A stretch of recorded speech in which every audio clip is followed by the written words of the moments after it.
Once again, it's on. Welcome to Outlaw Radio on a Monday evening. Outlaw Radio Live. My name is Kevin Barnes. I'm the host of Outlaw Radio, a foundational Black American platform created, not creative, but created with us in mind. You know, what do we want to talk about? What's important to us? What's pertinent to us? How do you feel as a person of color? Do you feel oppressed? Are you stressed? Are you suffering? All of these things kind of play into the conversations that we have versus the conversations that we probably need to have. And by the grace of God, I'm able to present a platform where we can have a lot of those tough conversations.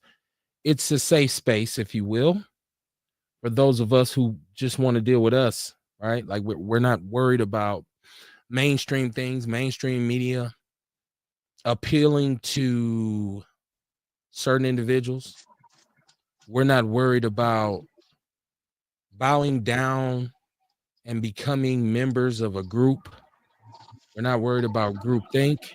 We're only worried about what's going on with foundational Black Americans. That is the gist of Outlaw Radio. So if you are a first-time listener, that's what this conversation will be. If you are our Outlaw family, and you already know what it do, so welcome back. With that said, let's get it.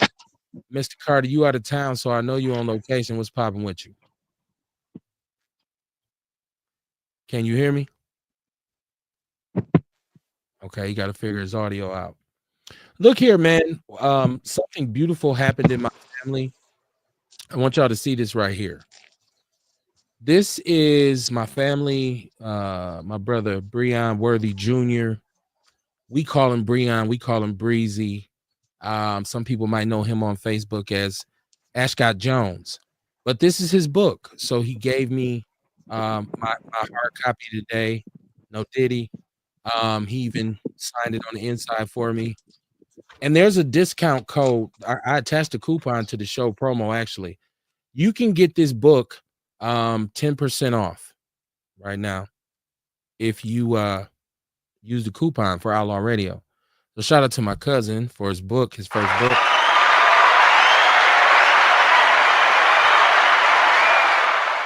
He'll be on the show to talk about it. But this is a dope read. Like I said, your mindset is your greatest liability.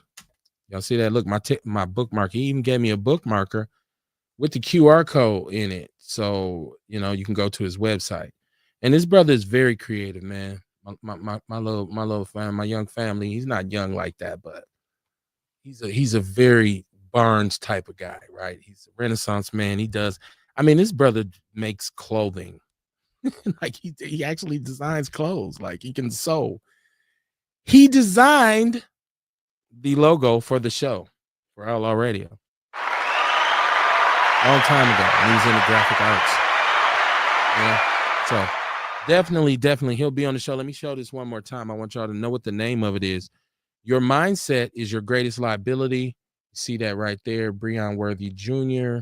It's Cuz, man. It's a dope look for him.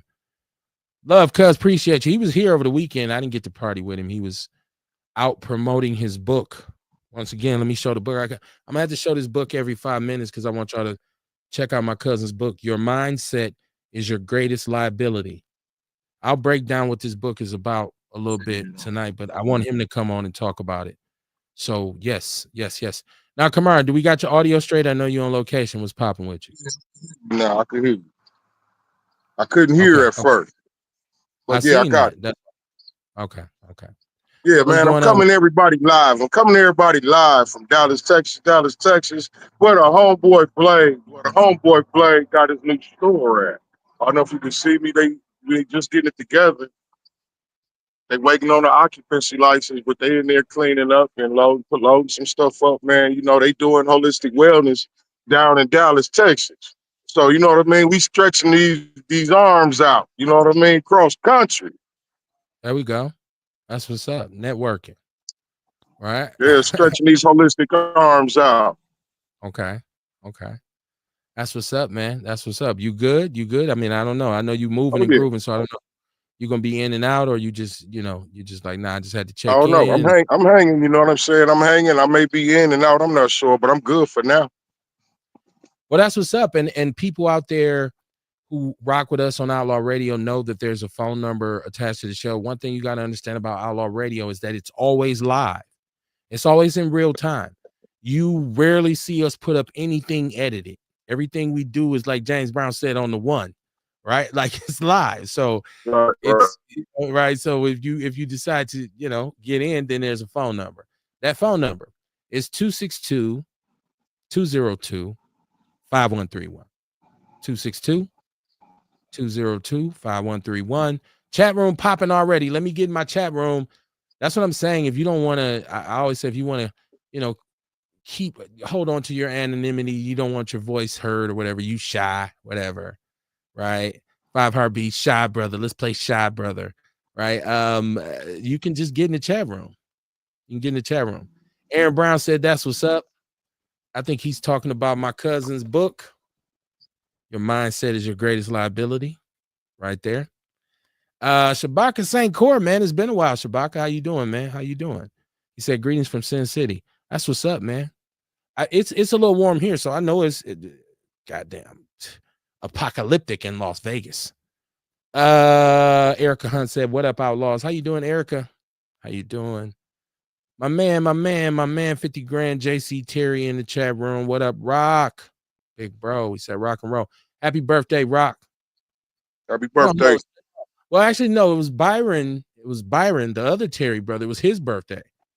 So happy birthday to Byron. But I thought Rock just had a birthday. G. Yeah, I think Rock just had a birthday, though. Maybe he did. Okay. I don't know. Every day is his birthday. Well, that's Rock, right? It's Rock, right? Yeah. It's Rock. That's Rock. Rock and roll, he say. Shabaka, he said, did you see my latest clip from Sin City a few days back? We are trying to monetize again. Shabaka, I don't know. What's are you back with your man or what you doing? I don't know what your latest movement is. Are you back with what was it called? When people shake me, I forget. Oh boy. Boy. Right, oh boy, your guy. Your guy. You get no love on my tape. I waste no time on my tape, on my precious tape. Well, you left. Mention it. Right. I mean, I don't know. Like what was the name of it? Frontline Black News? Because Shabaka was Shabaka's experience in hand. So just let me know what it is. All I remember is Shabaka. All I know is Shabaka. There we go. That type of energy, right? We know Shabaka, right? We fucks with Shabaka. Let me see who's this in the chat room. This is Rock said his is on the 22nd of June. And if yours is on the 22nd, or was it last month on the 22nd? I thought you had a birthday, Rock, because I remember putting in happy birthday, big bro, or something like that. Shabaka said just 100 degrees. That's all. Something light, right? It's only 100 degrees in Vegas. I ain't ready for 100 yet, Kamar. It's early June. Don't hit me with 100 yet, man. I ain't ready for that yet. Earl Henny said, put your guns down. What it do, my brother? Chocolate Milk all love us. Man, put your guns down.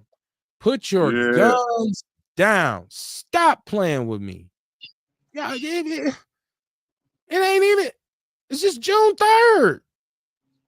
We're gonna talk about that tonight. That's some Kamar, that is heartbreaking. This it's heartbreaking, especially if you're a person who wants the best for us as a community. Right. If you spend a lot of time and energy into trying to empower and trying to uplift and trying to be this positive kind of move, like piece of energy that's just, I ain't fucking with you, don't fuck with me. I ain't saying nothing about you, don't say nothing about me. Right? Like, I ain't gonna take from you, don't take nothing from me. And then you just see callous recklessness. We'll get into it. When I finish this chat room, we'll get into it. Dion in the building once again in the chat room. How you doing, Dion? He said, shout out to all the real ones. Most definitely. Shout out to all the real ones. He said May. So I knew I was right? I knew I had just said happy birthday to Rock. And back in the days, I would have remembered it because we probably would have been in some spot somewhere on some other shit. Right? That's like, we went out for Rock's birthday last night. It's like, that's why I don't remember nothing.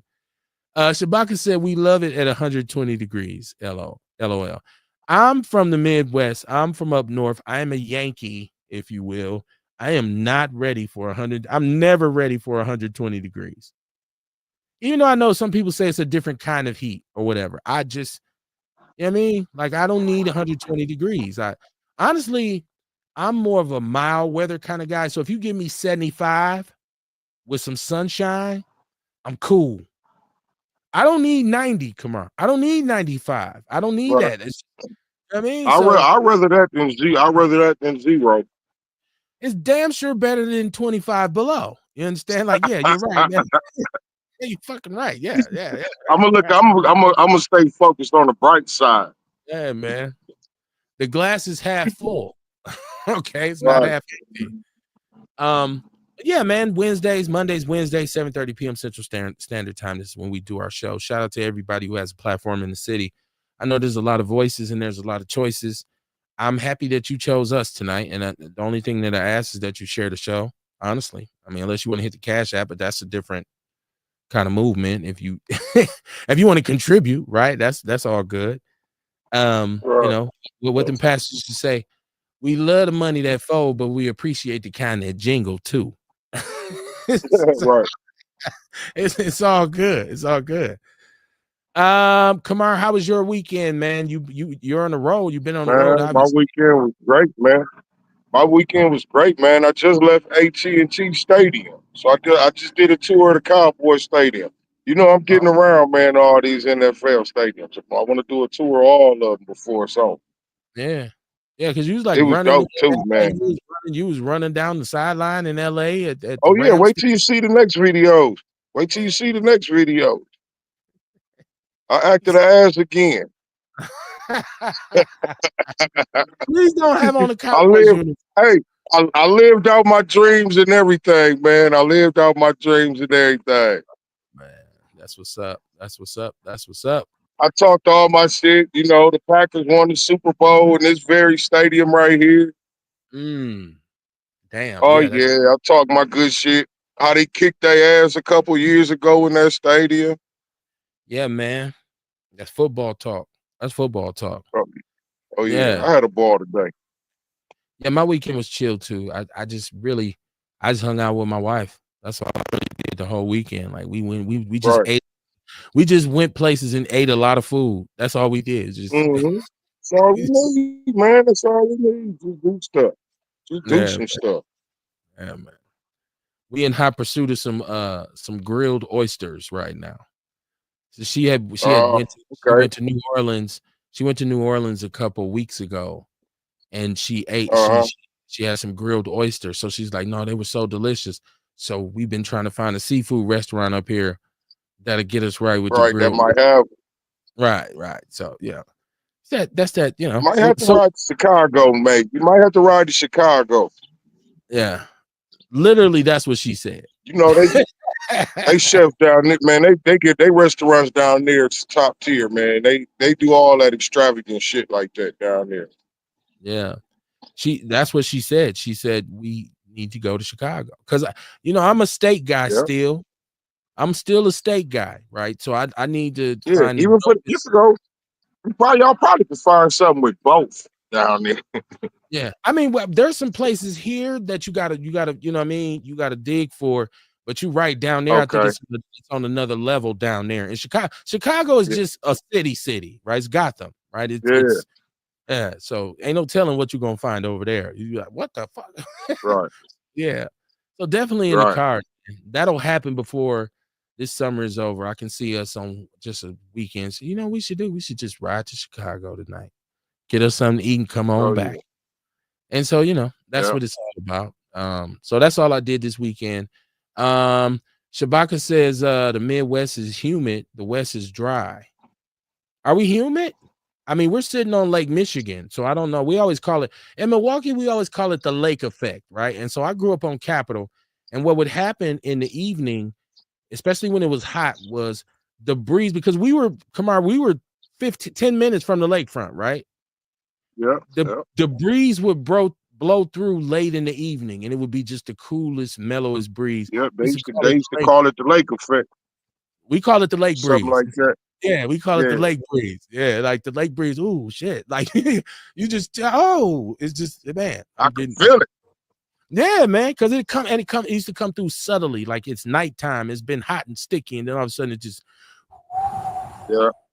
right through. You be like, ooh, that lake breeze just hit. So yeah, man, dope. I guess that was humidity. Shabaka said desert gets cold in the winter and at night too, right? Like the desert gets really cold at night, from what I heard. Earl Henning said, I only want my grill to be at 170 so I can slow smoke my meat or vegetables. Man, you know what? I fired up my grill for Memorial Day, and Kamara, I was slipping. I realized I didn't wind-proof my grill like I should have, because the one thing about grilling is, in order to control your fire, you need to control the airflow, right? And Yeah. so a lot of times you got to get some foil or something. You got to seal that thing off.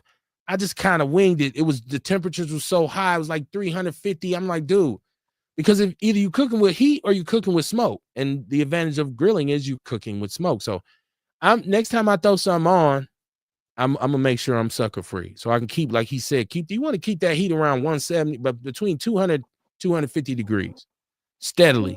So whatever you got on there gets smoked, and there's so let me see. Ewok in the building. He said, yo, I almost forgot. Damn, I'm glad you didn't forget, Ewok. Outlaw Radio comes on Monday nights. Share the show, share the show, share the show. It's viewers' choice too when we're live like this on Monday night. So if you want to call in, if you got anything you want to talk about, because I can not possibly cover everything. I don't pretend to be everything for everybody. But if you got something you want to call in, you want to talk about, something that's bothering you, something you want to promote, 262-202-5131. Shabaka said he just left Los Angeles a couple days ago. Okay. Mama Jenkins in the building. She said, good evening, my Outlaw family. Kamara, make that hat do what it do. She said, I went to AT&T Stadium when they first opened it. Kev, let me know when you find them.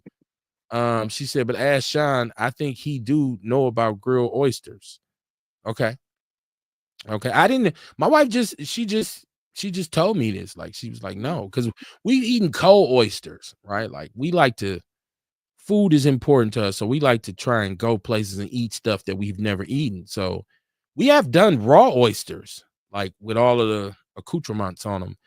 But she went to New Orleans and ate them real oysters. So now it's on. Shabaka said, cold at night in the winter, Kev. Absolutely. I can't. First of all, let me say this again now that everybody's in the building. My family, my cousin, Breon Worthy Jr. just released his first book. Your mindset is your greatest liability. The lies they told us.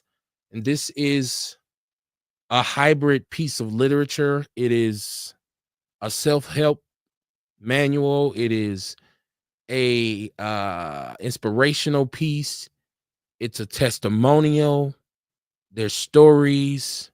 When you start talking about mindset, you have to get into different concepts, right? Like what shapes your mindset. And really, for this book, one of the most beautiful things is that what we learn growing up in the hood, right? Really us from the hood. Not no watered down suburban dudes who ain't seen or did nothing, but this is really about when you grow up on the turf. You know what I'm saying? Like, when you become a grown man, you have to remove certain things that you may have learned as a youngster that you thought was law, that may have contaminated your mindset. And if your mindset is sick, then you're not going to be able to advance. So Cuzzo does a great job in his book, man. And you can get 15% off if you order this book on the Outlaw Radio coupon code. It's pinned on my page. I promote it. I'm going to promote it again. It's a dope read by my brother, born and raised here. I believe Cuzzo's in Texas now. But it's a dope book, man. So check it out. Check it out. Mama Jenkins said, do you have the book or do we order from Amazon? Mama Jenkins, if you go to my Facebook page, it's pinned, the coupon, the code, the website to get to his website, and you can purchase it directly from him on his website. If you go to my Facebook page, it's pinned. I pinned it, right? And so it's the first thing you're going to see when you go to my page, the website, the address, and you get that 15% off on Amazon. I believe the book is $24, and so you can get it for 15% off if you use the Outlaw code. So that's how you can find it. So, you know, you can get it off Amazon, but it's better to order it via his website, you know, so you can get the discount. Ace Cooley said, what it do? What it do, fellas? Hey, what up, Ace? How you doing, man? Cuz will be on here, man. Cuz is gonna be. He said he's gonna come on. Because he remembers when I was podcasting and people had to actually come to the studio, and he moved. He hasn't been in Milwaukee for a long time. He's like, man, cuz I just seen you doing everything remote. Yeah, I can jump on there. So hopefully Wednesday we can get Cuz on. And I don't want to talk about the book too much because I really want him to kind of give his testimony on what even made him write a book, right? Like, this is a social media age. Who writes books, right? Earl said, restaurant up Canal Street from the Harley Davidson Museum. They sell them like that, grilled and smoked oysters. Okay, up Canal Street, you said, from the Harley Davidson joint. Well, we definitely know where that's at. They sell them grilled and smoked. Now I know in the public market downtown, the Empire Fish Company, I don't know if they have them grilled or smoked, but I know they have oysters. So I just, you know, and people, listen, to eat an oyster, the first time you eat one, come on, have you ever ate an oyster? I don't know if anybody ever. The first time you eat a raw oyster, the taste is intriguing, but the consistency of it is crazy because it's kind of slimy, kind of chewy, right? So it's a funny eat at first. You're kind of like, but if you get used to it and you really know what you're looking for, then if you get some good ones, they taste really good. And it's supposed to be an aphrodisiac as well. I better watch out for that. Mama Jenkins said this would probably be a good book for young people to indulge and stop these senseless killings. Once again, I think that is the unique thing about this book is that I know for a fact Cuz grew up in the life, real life. I know he has some stories in here, and he talks about some real life street situations. If you're looking for somebody that's going to glorify things or put, like, you know, the bells and whistles on it, this is not the book. I think he talks about him thinking he knew what was up from being raised in the hood to realizing I've been poisoned. I've been misinformed. Like I have to unlearn some things. But at the same time, taking some of those lessons in perseverance and being really mentally tough and emotionally intelligent, you take those with you, but you leave, you know, they say you chew up the fish and spit out the bones. And so I think that's what it would be a great read to sit down and talk to some young brothers about this book and read it with them chapter for chapter and say, hey, what'd y'all take out of that? What did y'all think about that? You know, that would be a dope look. That's what we're going to have to start doing because we damn sure can't depend on the powers that be to inform or enlighten us. Y'all know that, right? Y'all know. I hope y'all not waiting on a bus that ain't never coming. This is going to be on us, right? This is why this is the good thing about being black during the second Trump presidency. If you didn't understand do for self before, you're going to really figure this shit out now. If you didn't understand how important solidarity actually is, you'll really grasp it now, or you'll get left behind because we have a white nationalist president. You know, it's funny that Barack Obama, and I get it now because technically he wasn't a foundational black American. So, of course, he said there'll be no black agenda because he didn't understand the actual concept of blackness. He was an African American. I'm talking about black people. Okay. So that's what white nationalism is. It's about white people. That's what it's for. It's designed. It's set up to benefit white people. And that's cool. That's cool. Because if you look around, while we've been on some other shit trying to unify with everybody, they've established their own solidarity. They've established their own nationalism. Mexicans love Mexicans. Don't get it twisted. Japanese people love Japanese people. They respect their culture. They respect their elders. They respect togetherness and unity. That's why they're able to hold on to their language, their culture. They still cook their foods, right? We know it's Mexican food. Hey, Kev. Hey, I'm on my way back to the house. My battery about to die, and I'm gonna tap back in when I get there. All right. Okay. So yeah, I'm just saying. So I think at this time, what we really have to understand is the importance of us getting our thing together. You know what I'm saying? Like I really, and like I said, I think this is a show me time. This is a time that'll show people of color how important it is for us not to depend on someone else to give us something that we should be doing for self. I hate trying. I don't want to come off like I'm preaching. I just think over and over and over and over again, what we see when we look at it, society is that everybody else is on one except for us. Everybody else is on code except for us. You know. Now, that's not to say that they're not committing atrocities against each other in their own communities, because don't get it twisted. Latinos murder Latinos. Asians murder Asians. White people murder white people. But they're still able to control the narrative most of the time. We're not.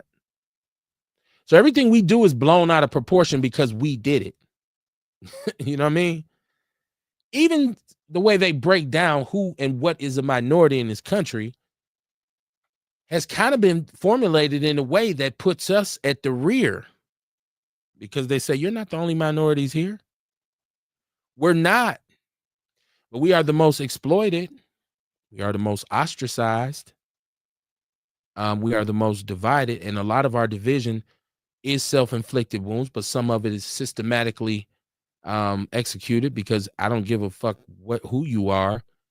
If you put the poorest people packed jam into a small area, it's going to be chaos, confusion, and dysfunction. It doesn't matter what the color of their skin is, what their nationality is. It's the survival instinct. Nah, man. We fighting over crumbs, but I'm trying to get my crumb. So something to think about. Ewok said, "No, fry mine." Okay, fried oysters. I think I may have eaten a fried oyster before, but I think it came from Doc's and it wasn't very good. It was it was kind of disgusting. I remember a long time ago, because they had them and I was like, "Oh, let me get." And I just remember us not liking them. I don't know if it's the way they cooked them or they seasoned them. Like, I don't know. Shabaka said, "I don't do the South. I was challenged to go there and I did. I heard the voices from long ago, suffering of our people, of the strange fruit." Well, I mean, it's not like we haven't shed blood on the West Coast. It's not like we haven't shed blood on the East Coast. Our blood has been spilled everywhere. Hell, you can't go across the ocean without the souls and the blood in the water of the slaves who jumped ship.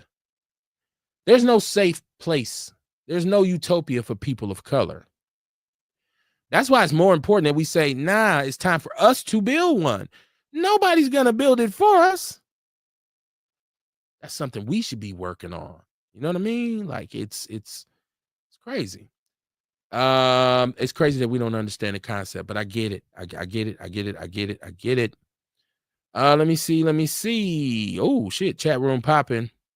Okay, he said that part. This is Dion. He says, "Dude, bitch ass closed Job Corps." Man. Shout out to Mama Jenkins. She said she like oysters with vinegar and horseradish. Horseradish, I like. I don't know about the vinegar. Shabaka says, "When am I taking calls?" From the looks of it, I should be good to go with the calls. My phone should be open. Earl Henning said we have to get our own 2 cows the milk. We have to get our own cows. Yes. Well, we have to get our own cows to milk. Mama Chicken said 4 blacks killed. By who? By other blacks. So we have to get our own cow's milk. I got what you're saying, Earl. Mama Jenkins, you're exactly right. Like, Saturday alone, there was 4 homicides in the city of Milwaukee.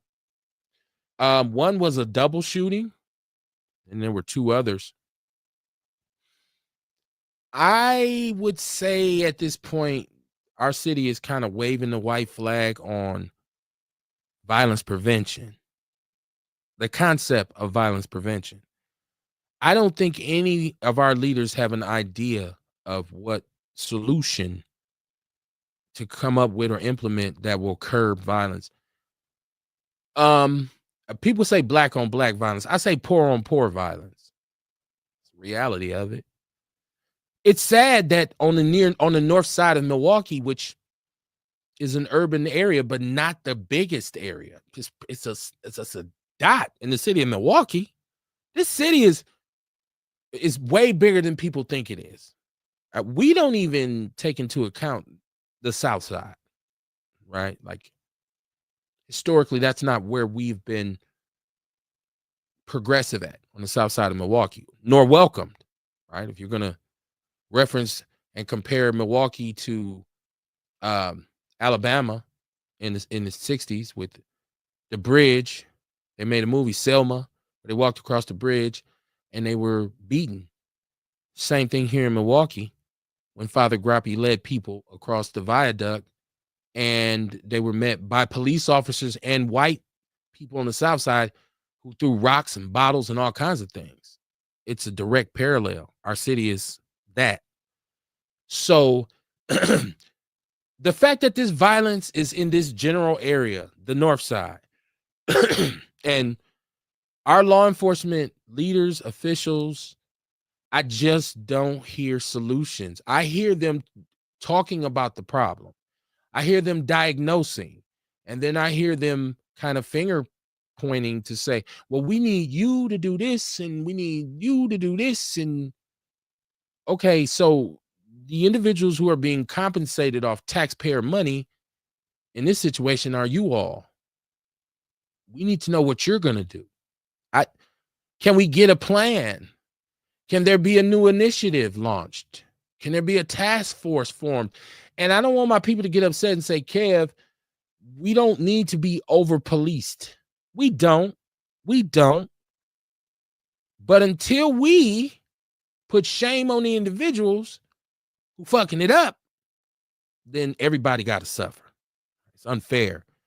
Law-abiding citizen, minding your business, getting sweated by some police. 5 police over here, police everywhere. You could be mad at the officers, or you could be mad at the motherfuckers acting a fool in the neighborhood to say, man, y'all got to stop this shit. They're not going to be here if you don't stop it. Stop it. Okay.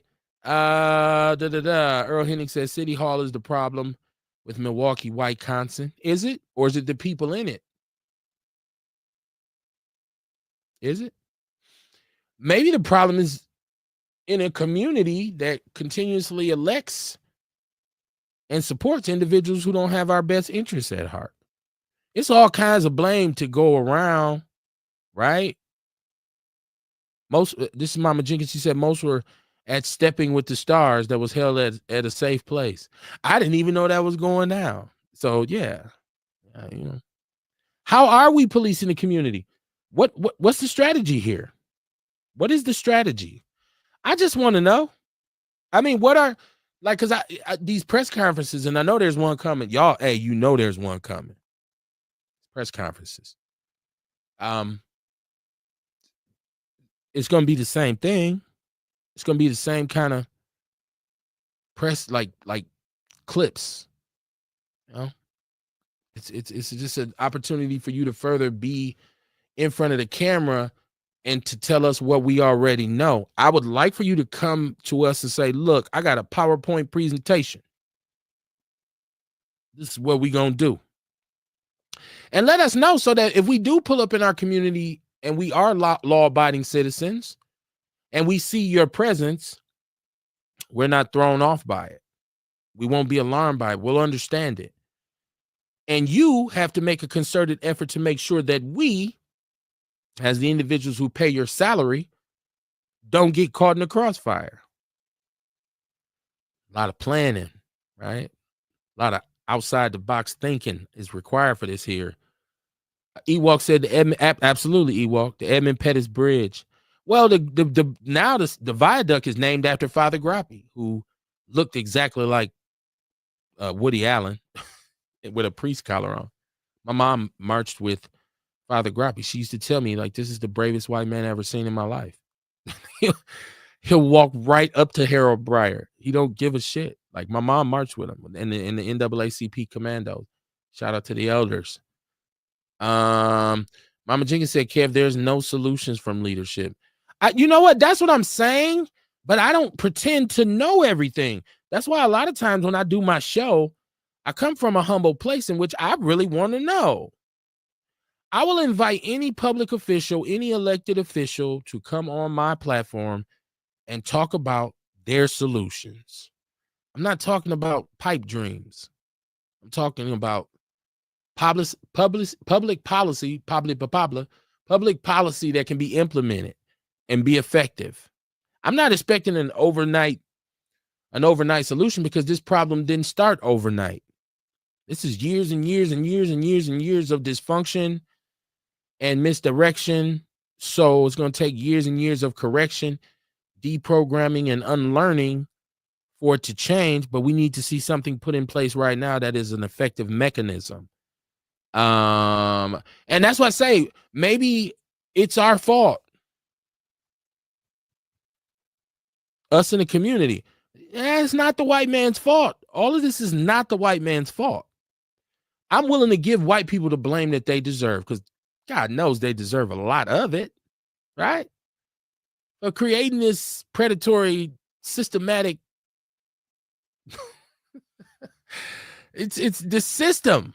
It's flawed. But when you have a chance to say something, you should say something. So, and I know people will disagree. When it's time to go to the polls, if you don't go, when it's time to go and hear what these candidates who want our votes, what their offerings are. Hey, man, I want you to vote for me. Why? Why should I vote for you? Tell me why. We should go with questions. Where do you stand on so and so and so and so? But understanding civics is very important too, because each one of those individuals only has so much influence, and I wouldn't even call it power, but ability to make change. So you can't really go holler at a alderman for something that the state is doing, right? And you can't be mad at a state politician for something that the city is doing. You got to know who you talk to, right? It's like our disclaimer on Outlaw Radio is the opinions expressed on Outlaw Radio are solely those of the motherfucker who said it. Know who to be mad at.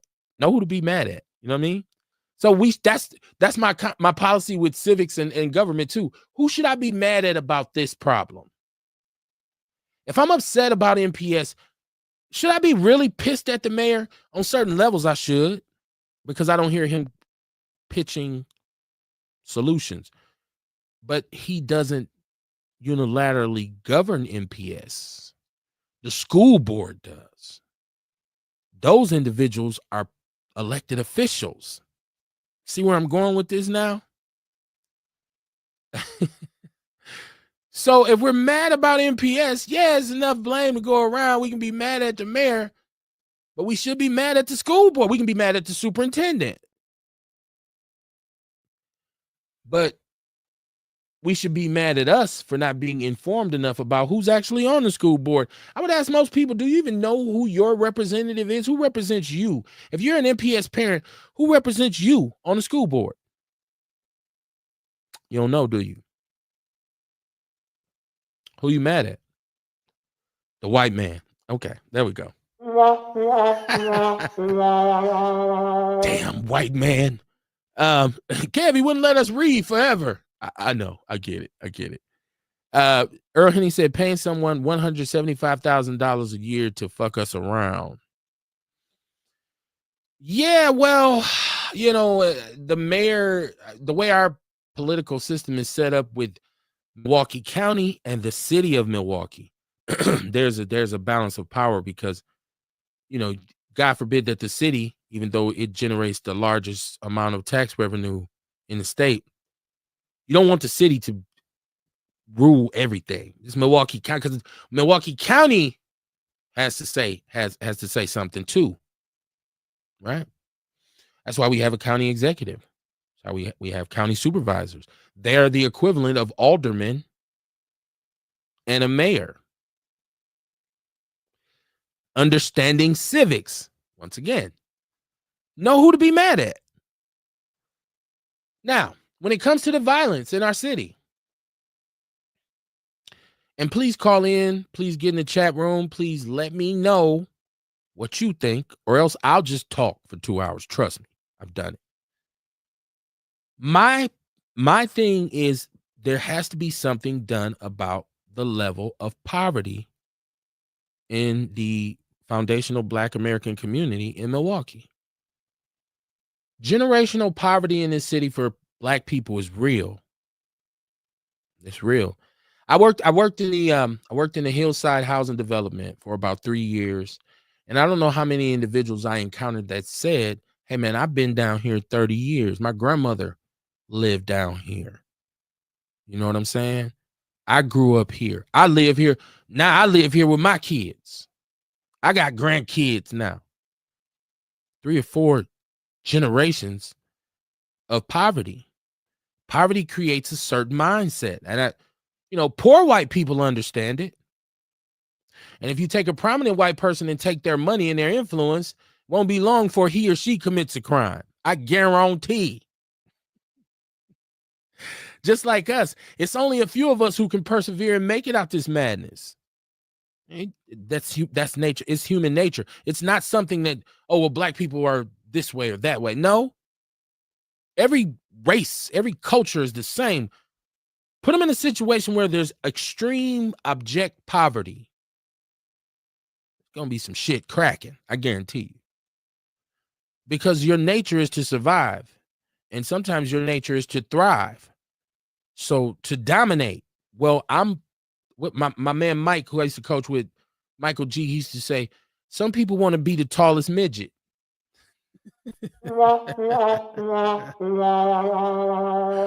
Big fish in a small pond. Maureen Bishop, how you doing? How you doing? How you doing, my sister? She said, yes. Welcome to the show. Y'all please contribute. If you have anything that you want to discuss tonight, please hit that chat room or hit the line. The phone is open. Everybody, when you taking calls? Phone's open. Earl Henning said, bad school put out bad people. MPS. Is it MPS fault? MPS working with a 50% truancy rate. Is it their fault? I don't think so. Matter of fact, I did 6 years as a public school teacher working in MPS. I've worked with several social service nonprofit organizations that had programming within MPS. I've been a case manager for tabs, truancy abatement, and burglary suppression. I have been a high school football coach. I have been a mentor, Pee Wee league coach, all this kind of stuff. And both of my kids attended MPS. My son didn't until high school. And I'm telling you, there's some good ass people in MPS. It's some hardworking teachers. It's a job that if you don't let them kids, you can't do it long term. You can't do it long term. You get somebody who's there who might, coast and this kind of thing. But the people in that building will remind that individual, you got to move around. I know so many dope ass people who work in MPS who absolutely love these kids. But you can't teach empty seats. 50% truancy rate. That is horrible. Now, what is that a reflection of? Let me get to the chat room. Y'all share the show. Please share the show. Please share the show. Please share the show. It's Outlaw Radio live on a Monday evening. Let me go to the chat room. Mama Jenkins said, on any given day, the police riding 3 deep and on the cell phone riding past a knucklehead driving 80, and they don't even stop them. Plus, I've been in the car and go past an accident and see a cop car go right past it. I also have been on the phone calling about an incident, and they have kept me on hold for 20 to 30 minutes. That is absolutely fugazi. That is fugazi. That's why I said I, for once, would like to see when they put the chief of police up there to fall on the sword, along with the mayor and the leaders of our community. It's usually about 5, 6 of them standing in the background. It's usually the same people, if you pay attention. There's always a discussion of this anti-violence initiative that's supposed to be implemented, and it never happens. I've even heard, we're going to give $3 million over here. We'll give $2 million over here. I don't see the fruit. I don't see it. So instead of coming to us, reminding us that, well, we need the community, to speak out. Come to me with an initiative, right? Come to me with a plan. Be transparent. Say, hey, you know what? I see somebody hit me back, whoever that was. I missed it. I was running my mouth. I think that was Shabaka. Come to me with an initiative and say, hey, before we even start this, I want the community to know. Because there's a way you can kind of introduce this to the community, to go to these communities and say, hey, this is what's about to happen, y'all. And we apologize that some of you all who have no ill will or no real, intention to disrupt the flow of life in this community you're going to have to look out your house and see police cars parked on your block. They're going to be officers. You got bikes, you got motorcycles, you got feet, you got what happened to beat cops? What happened to beat cops? I'm asking questions, waiting for answers that I know I'll never receive. I mean, if you got beat cops who normally walk the streets every day and know the individuals in this community, right? They can call it. They know little Ron them. They'll come around. People will call up, hey, hey, Officer Johnson, you might want to be tonight. It's hot tonight. So Officer Johnson can say, hey, yo, we need some extra Yamin over here tonight. But then it's, like I said, I know, Shabak, I sent you a call. Hit me right back. I missed it. I was talking. I'm playing the piano and singing at the same time. So the phone is still open. But yes, so yeah, man. I mean, I see so much love for people who, one of the brothers, and I didn't know this brother, but I guess he was a well-known brother. They Mo Millie. And people were just like, man, love. Okay. And that's you expect that, especially if somebody was a good person. But we need a mechanism in place that will prevent someone who is that cherished, someone who is that respected, somebody who got love for us. We need a mechanism in place within our community that protects them. Enough of, oh man, we gonna miss you, we love you, is a real one. We have elders right now who have a lot to say. And I know, don't get me wrong.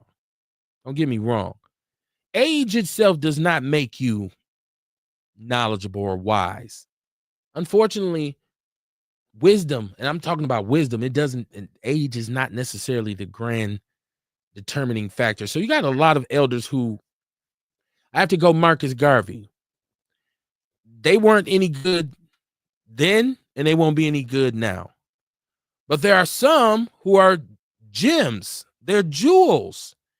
They're scared to come outside in the neighborhood where they worked 30 years to pay off a bank loan.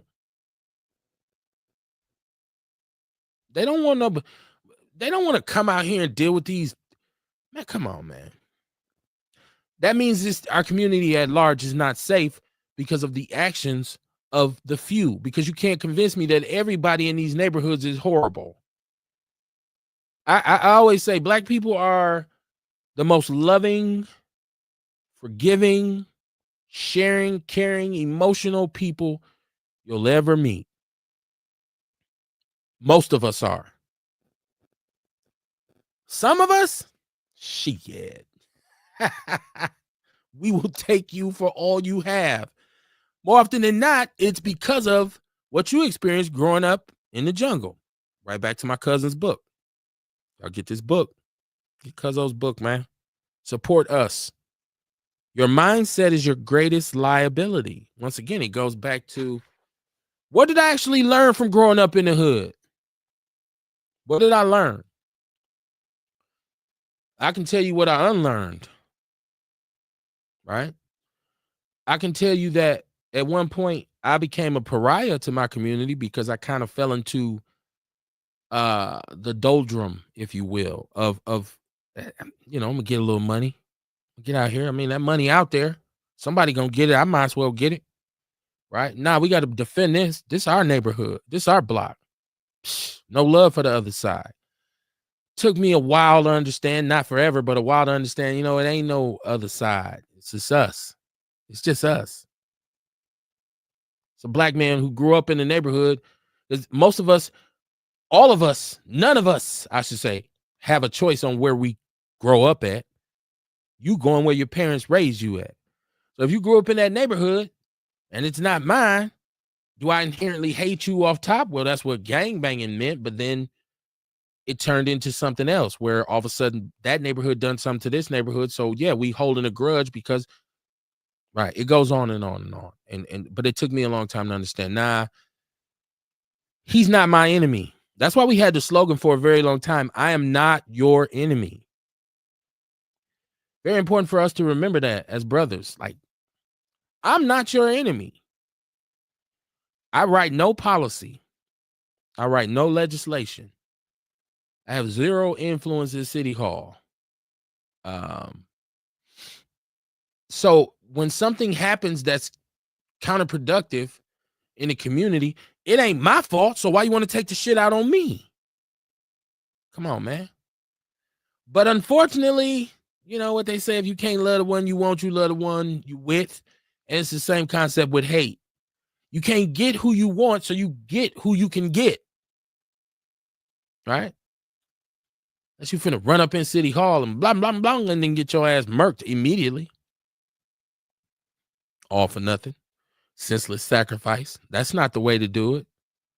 Let me see. Earl Henning said it costs too much.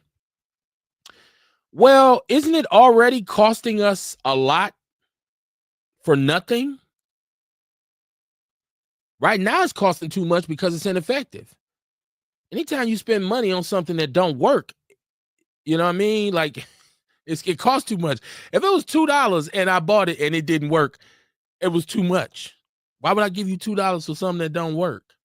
Like, so with money, we've seen, we've thrown $1.5 billion at the school system. Probably about 500-600 million at the police. I think that's their budget. And we just signed off on the tax increase to give them more officers and put the officers back in our schools. I don't know if money is the issue here. Once again, I go back to a bunch of poor people who are trying to get it any way they possibly can, fighting for the same resources. That is a struggle. MCA say, I got to get mine, so I'm going to take yours. Unfortunately, if I find a way, I say, I want to stay in my community. I want to leave. I want to get no money and move. I'm not no jigaboo. I'm not no, I love my people. But if I stay in that community and I'm doing well, here come the wolves. Here come the wolves. Ready to take what's yours. So the only thing that you can really do is make it so that everybody can eat. And I'm not talking about giving things away. I'm talking about opening up opportunity. But people have to be there to receive or want and receive those opportunities. There can be 100,000 programs in our schools. If it's 50% of the kids not there, 50% of them won't get it. That's horrible. That is horrible. 50% of our children don't go to school. Where are they? What are they doing? They out and about. They riding around in stolen cars, hustling, getting it in. The streets have not changed. I don't want, I hear a lot of us old school cats, old heads saying, nah, man, it was different, man. We were young, man. We had more structure now. Nah, the streets don't change. Whenever I would try to get over on my pops doing something slick in the streets, he would say, man, don't you understand? The game don't change, the players do. Because some die and some get removed and incarcerated. So it's always somebody new to come in and play this role. So there's always been snitches. There's always been murder. There's always been backstabbers. There's always been robbers. There's always been thieves. There's always been pimps. There's always been whores, gamblers, smugglers. All of these things that encompass the urban underbelly. They've always been there. They've always been there. They've always been there. So we can't fool ourselves by saying, oh, we stand on some moral high ground now. You know what I mean? Like we do that a lot. That's deflection. Hey, Kev. Shabaka, what it do, man? How you? I kept missing your call, so I'm like, let me just hit him back, right? Like, Yes, sir, without a doubt. Okay, man, you don't hear any noise in the background, dude, because I got you on the other cell phone, man, and I'm talking on the other one, man. You know, that's plugged up into the wall. But you were saying some good things on there. Okay, it's because you know that the American social order, and I think Malcolm X had stated this. Okay, and correct me if I'm wrong, because it has been many years ago since I read. Okay, but the American social order is designed, you know, to destruct us, is to keep us marginalized and to keep us at each other's throat. Now, as soon as someone out of our community, rather if it's from New York to LA, man, tries to do something positive, the first thing that happens is the cat becomes a target, right? Is because the gross national product of the United States of America benefits greatly off of our mass incarceration, off of us killing each other, off of us spending our money with all these other groups instead of our own. And the part that's really, really amazing is that you with Dump coming up talking about he wants to get rid of DEI, diversity, equity, and inclusion, right? Best thing to happen for us. Because the reason being now we don't have to go to these other groups and hide them in our projects, you see, is because as John Henry Clark said, that anytime that white folk or any other group want to come up into something that's black, whether it's a political organization, whether it's a business, scholastics, or what have you, their mission is not to help the black organization, but to tear it down from within. You see what I mean? And then, too, and all I ask in the community, if we disagree, please let us disagree agreeably. Now, on this thing on FBA that I've been trying to get across, okay, now I understand that we built a country, okay, let's see, all of us, you know, currently in this time we're born here, great, beautiful. But the thing is you have to understand is that the European is that he came with war, disease, you know, divide and conquer is his technique. And this is why I would love for you to do a story, man, if you can, if you research the brother over there in Burkina Faso, President Ibrahim Traore, and what he is doing is that he's trying to nationalize all the gold, all the silicon there.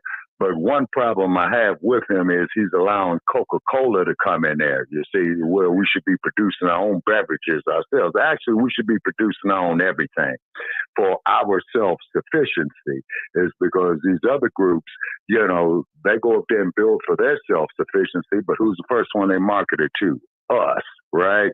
Now, particularly the Asians, they circulate their revenue in their community, man, 10, 20, 15 times. In the black community, as soon as revenue comes in, it goes out. You know, just like one scholar I saw him, I can't quote his name, but, you know, why are you going to go out here and pay $3,500, you know, for a Louis Vuitton bag, only carrying $100, when you could take $50 to go buy you a bag and put thousands of dollars in it? You see what I mean?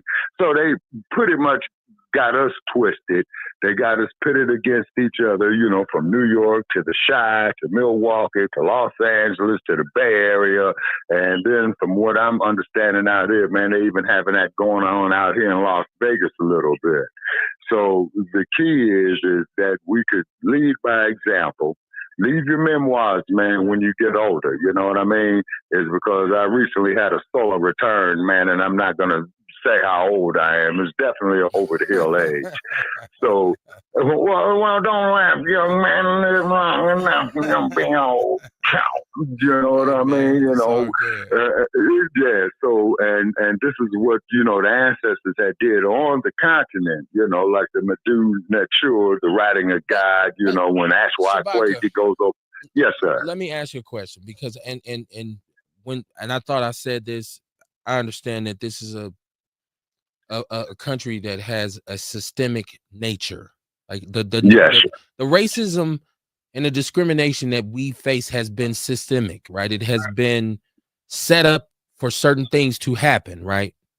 Okay. But it's so many examples of what happens when you don't follow suit, when you don't go along to get along, right? Like, so right now I will not ever deny the fact that when a black man stands up and he says, hey, I'm here for the betterment and the empowerment of my people, there's automatically a target placed on his back. I totally understand. I get that.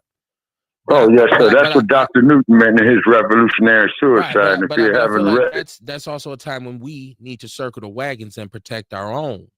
Like, because what happens a lot of times when that individual stands up and says, hey, nah, I'm really for my people, usually the degradation starts within. Now, you name Brother Malcolm, right? You name Brother Huey, right? You name any great brother. You know what was right next to him? What's that? One of us working for them. Oh, exactly. Yeah, that's real talk right there. That's look what what your boy happened to Hoover. the chairman. Look what happened to the chairman. How did they get the blueprints of the house in Chicago? Right? Okay. Is that Flanagan man that had put Seconal and Chairman Fred's cup of coffee and knocked him out all of to that sleep and gave the police the blue. Now you look at Brother Huey. How many plants were in the party? Like, all respect due to what them brothers and sisters did. I love it to death, and I know it has a lot to do with how our mindset shifted from, hey man, burn baby burn, right? Like we went from yes and no, sir, right? But a lot of individuals were compromised in place right next to the brother. Oh yes, sir. Yeah, that's for real. You see what I'm saying? Once again, when we start saying the white man, the white man, the white man, the white man, the white man, well, no, hold on, because look at Huey. I mean, look at Malcolm. Now they're saying now there's like real evidence that says it was a conspiracy between the NYPD and the FBI. Right. But who did they use to do it? Who fired the shots?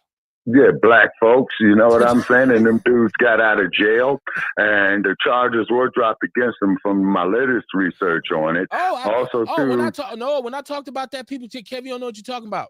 When I said that brother who killed Malcolm was very well known in New Jersey and died right when they tracked it. But everybody in that community knew he was the one who really did it.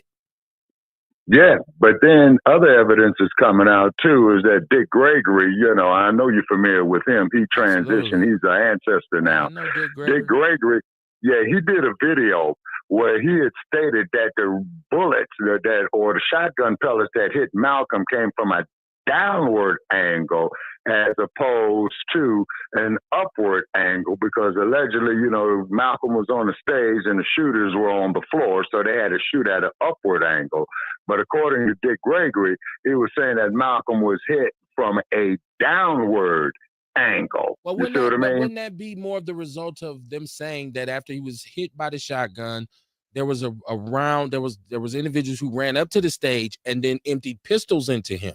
So that would have been that is correct. That would have been a downward kind of, you know, I mean, I don't know how high the stage was, but and we're in a ballroom, so I don't think it's like a an arena stage. Obviously, it wasn't.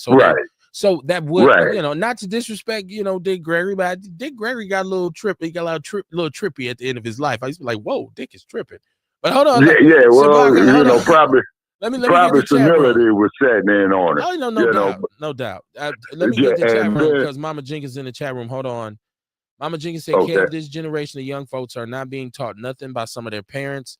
Not saying all parents are not good parents, but these kids are fearless and don't believe fat meat is greasy until shit happens. She said, you know, I was a single mother, and the rules of my house meant you abided by my rules or you get the fuck out. She said, I work, you take your ass to school and you don't get C or D, you get A's, B or A. And she said, this don't happen in today's households. I'm the same way about these grandkids. Now, see, Mama Jenkins, what I would say is, so I came up in a generation where that whole parenting like that has started to kind of go away.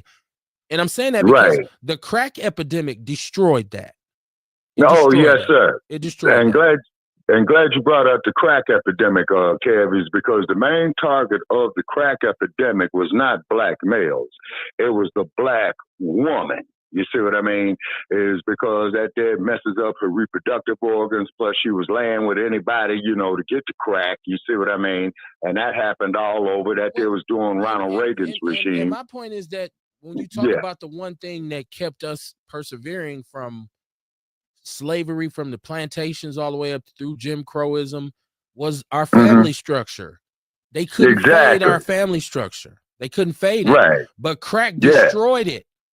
And so, absolutely. And so parents all of a sudden weren't as accountable as they used to be, right? So I had brothers who I grew up with, who I used to run with, and you say, man, you just moved over here, you know, you just transferred into school. Where you live at? I live with my great-great-grandmother. What do you mean you live with your great-great-grandmother? Well, my daddy's in jail, or my daddy got killed, and my mama's on some other stuff, and my grandmother is dead. So my great-grandmother is still alive, so I stay with her. Now that great-great-grandmother, she didn't have the capacity to stay on his heels, like, you know what I mean? Like, she could. Now, what happened is some of those young brothers did persevere from those situations because they gained an adulation and appreciation for their great-grandmother, right? Yes, sir. By and large, a lot of them went left of the line because great-grandmama just can't keep up with you no more. And so, you know, so it broke down. And then you take the men who are saying, man, I've been poor all my life. I done tried everything I could, and I ain't never been able to get no money, but I sold some dope, and I'm a millionaire. Shit, I take this. Because a lot of us would rather die than continue to be poor. Right? Yeah, that is true, Kev. That is true. And then also, too, Kev, if you ever got out there to the LA area and asked Kamar if he ever had a chance to see it when he was out there, it was called Leimert Park, right? And Leimert Park, man, was kind of like the West Coast version of the Harlem Renaissance, man, in the late 60s and the 70s. A lot of black artists over there, a lot of black performers over there, and what have you. And if you ever saw that movie with Lynn Whitfield and Martin Lawrence called Thin Line Between Love and Hate, they filmed a portion of it over. They filmed a portion of it over there. But the thing that has one of my favorite movies, Devil in a Blue Dress, which was an Easy Rollins mystery. He lived in, it was set in the 40s. He in South Central LA, off of Central Avenue. I thought he was in Leimert Park. No, sir. Okay. No, sir. Funny you should mention Easy Rollins, The Devil in the Blue Dresses, because that author by the name of Walter Mosley, you know, getting on a literary trip for a minute, man, that you had mentioned. You know, there was a series of books, okay? The Devil in the Blue Dress, A Red Scare, A Little Yellow Dog, and Black Betty. And basically what he is talking about, man, you know, in these is life in Black Los Angeles from 1945 to about 1963, I think, you know. And there are always twisters at the end because you're thinking a culprit is this one when in reality is that one. But that plantation system, man, has done quite a job on us where it killed our black family unit. Now, Rizza Islam of NOI, when they talk about black history, they always want to talk about from slavery and beyond. They never want to talk about our history during pre-slavery, right? Now, another cat, man, has been hitting me on the internet right here saying, well, you know, you had blacks that own blacks too. Now, what had happened was a lot of black people were buying their relatives out of slavery, okay? That's right. Now, when you look at that U.S. Patent Office, look at all the intellectual property that is stolen from black inventors, black engineers, you know, man, because, you know, we gave the fucking world the sciences and what have you. And then just like they talk about that the black woman is ugly, nothing could be further from the truth. Look at all these white broads, man, that go out there to Frederick to Hollywood, man, to get these BBLs and shit, you know, to get the black woman's figure and what have you. See, they don't mention that. But then quite naturally, of course, when we talk about that as well, Shabaka, you're a black racist, and man, you ought to see the shit that I get in my hate mail inbox. You know what I mean? But I finally learned how to delete and block. But it is up to us to take care of us. You see what I'm saying? Because we are a great people. We gave the world the concept of embalming. We gave the world the concept of medicine, you know, Imhotep. And then when you get these boys from Greece who went down there and stole all the knowledge and claim it as themselves, you see what I'm saying? What do they call that? Intellectual plagiarism, I believe. You see what I mean? I got Kamar back on the line. He's Kamar. You good now? You stable? You're Can you hear me? What's up, Kamar? I can hear you. Hey, what's happening? I'm good. So we Yes, just sir. to catch you up, it was the conversation really, because there's a micro and there's a macro. So like the micro of Right. it is the city, macro is the Right. country, right? And the planet. Exactly. But Mama Jenkins and I were talking about first of all, it goes into talking about what's going on with this latest generation. But I can say Right. this: these murders, these 4 people who were murdered on Saturday, were Yeah. not all young kids. There was a 49-year-old, there was a 48-year-old, I believe there was a 39-year-old, right? Like, so it's not just, oh, these young kids is fucking up the city. It's the city. That's all of us. And they're all black, right? But so right. I listen, I understand. It's always been very difficult for older people to communicate with young people. That is a universal, eternal struggle. Young and old, right? They say the old people got the young people got, the old people got the map, but the young people got the legs, right? Exactly. So and I get it. They're behaving in a different way than we did. We had certain kind of principalities in our community. Is principality even a real word? We said black people throw that shit all the time. Is that even a real word? Principality. But we had these kind of like, we talk about it all the time. Like it was an unwritten code for us, Kamar, like of do's and don'ts. It wasn't written on paper anywhere. It was kind of handed to you, especially if you had a big homie who's trying to, took you under his wing, say, man, you go out here, you do this, that, and the third. Don't do this. Don't do that. Look out for this. Look out for that. Don't be this kind of dude, right? It wasn't written down, but it was just you. It was okay. You wide-eyed. Okay. And that's how you moved. Now, some individuals would violate some of those nuances, and then they'd be labeled or dealt with how they were, right? Like you say, well, don't get high on your own supply. We know some brothers got high off their own supply. They then absolutely. They then became victims of whatever substance it is that they sold. You say you ain't supposed to snitch, but we know some brothers went in there and somebody said a football number, and they said, well, let me tell you who actually was in the car, right? And they got the snitch jacket, right? Like, but you was told you're not supposed to do that. That's always happened. So now we're looking at these young people saying, hey, man, you're not supposed to do this. You're not supposed to do that. You're not supposed to do this. And they're going to look at you and say, yeah, all right. In this game, it's way more violators now. I would say that. There's way more people who choose not to honor the code. If we got an issue with our young people, is that, like Mama Jenkins said, most of them just, their fear of consequences, their understanding, Kamar, of consequences is not even clear, because this because they don't even think about it. Right. They wild as hell and be the same dude crying in the courtroom when he give them 30 in a piece, right? What you crying for? Oh, yeah, exactly. You should have known the job was dangerous when you took it. What you see what I'm saying? What you crying for, folks? Put it on the G now. Yeah, and then keep in mind, though, too, Kev, that there ain't no such thing as a broke gangster.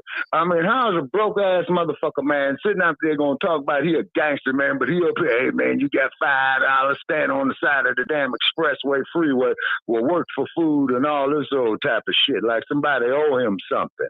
You see what I'm saying? But one thing, though, man, and I'm letting this here be known, there ain't no such thing as no broke gangster. You know what I'm saying? And that's for real. I think it's a such thing as a broken down gangster.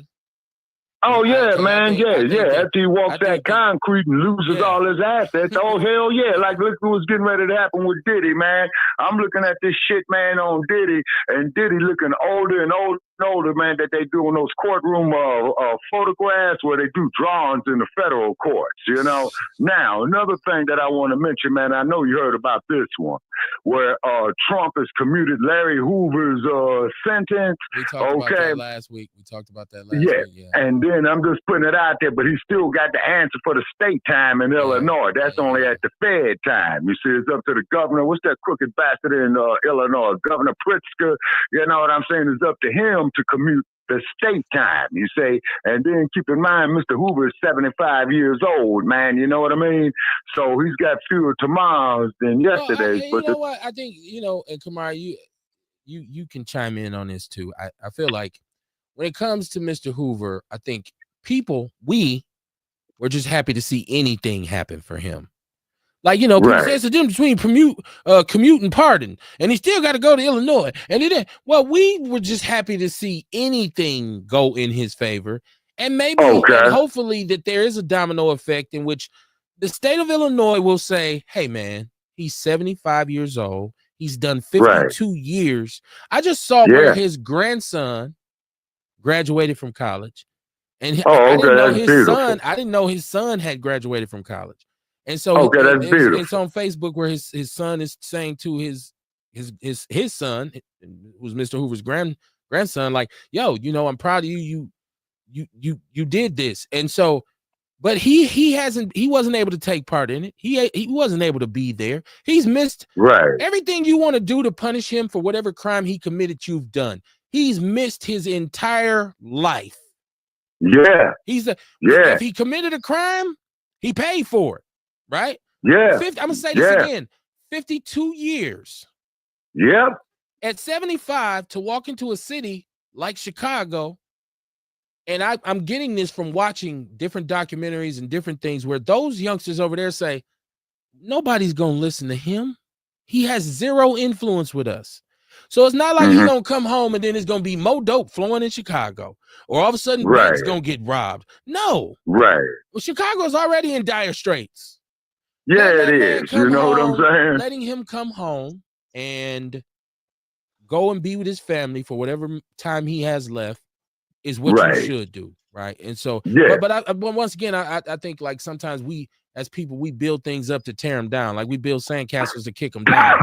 And people were happy saying, yes, Larry Hoover, yes. And then you had a bunch of cynical black people like, you don't mean shit. You still got to do 200 years in the state. Like, it was like, damn, why you popping people balloon? Let's just be happy that he got some motion. You know what I'm saying? Yeah, exactly. So I just wanted to get your take on that there was an initial kind of adulation and people were happy. And then all of a sudden, the naysayers and the negative people came. I just think that, you know, most people thought or was thinking, like even I did, I'm gonna be honest, you know what I mean? I thought at first he was just on that Fed case. I didn't know it was a state case going on. So, you know what I mean, when they start talking about he getting pardoned, your initial thought is he getting out of jail. You know what I mean? Now, so most people took that and ran with it. You know what I'm saying? Now, when I heard that he had a state charge, he got to deal with the state too. You know what I mean? So I don't know. Maybe they got something in the works where Trump did his part, then maybe the governor gonna do his part. But then in the end, you know what I mean? I feel like that brother ain't finna do nothing but come home and push some peace. Tell some brothers to stop that shit before you wind up living a life like I did. For you do 52 years like I did. And I got another caller. He ain't coming out here on no wild gangbang ass shit. No, you know what I'm saying? He ain't on that. Yeah, he gonna tell them what they don't want to hear, which is this is what's in it. This is what it looked like in that max security out in wherever I was. Now I had another caller. Caller, you are live. I think I brought you in. Can you hear me? There goes GD folks. GD folks, yeah, I can hear you. You already know that. What's happening? On the real. But anyway, though, about Mr. Hoover, you know, we talked about that last week, man. It was bigger than the initial thing with the 200-year sentence. It was really bigger than that, though. You know what I'm saying? See, he went to jail back in 1972. They feared that man because he had so much strength, man. You know what I'm saying? Like, he could have been, if he probably wasn't in that line of business, he could have been a messiah. You know, who feared a next black messiah. Right. And then when he got far as political with the 21st century vote thing, they definitely feared that. Could you imagine gravitating 30,000 members and it just wasn't gangsters, it was universal? That's why when they said brothers of the struggle, it just wasn't about. See, that was the whole concept. You understand what I'm saying? They just want to see but that's a whole different story. But brothers of the struggle was a concept that they came up with at Stateville because it was the Latin kings, the Spanish Cobras, the Latin folks.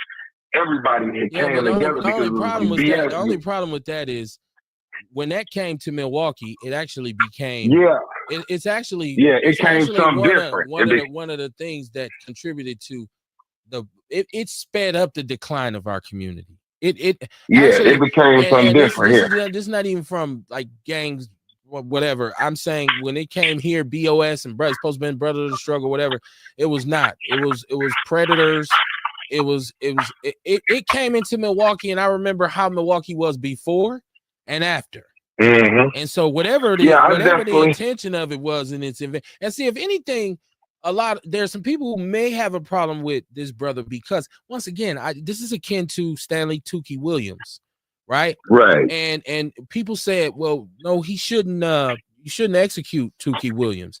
California executed him. Schwarzenegger executed him. His perspective was always, don't get it twisted.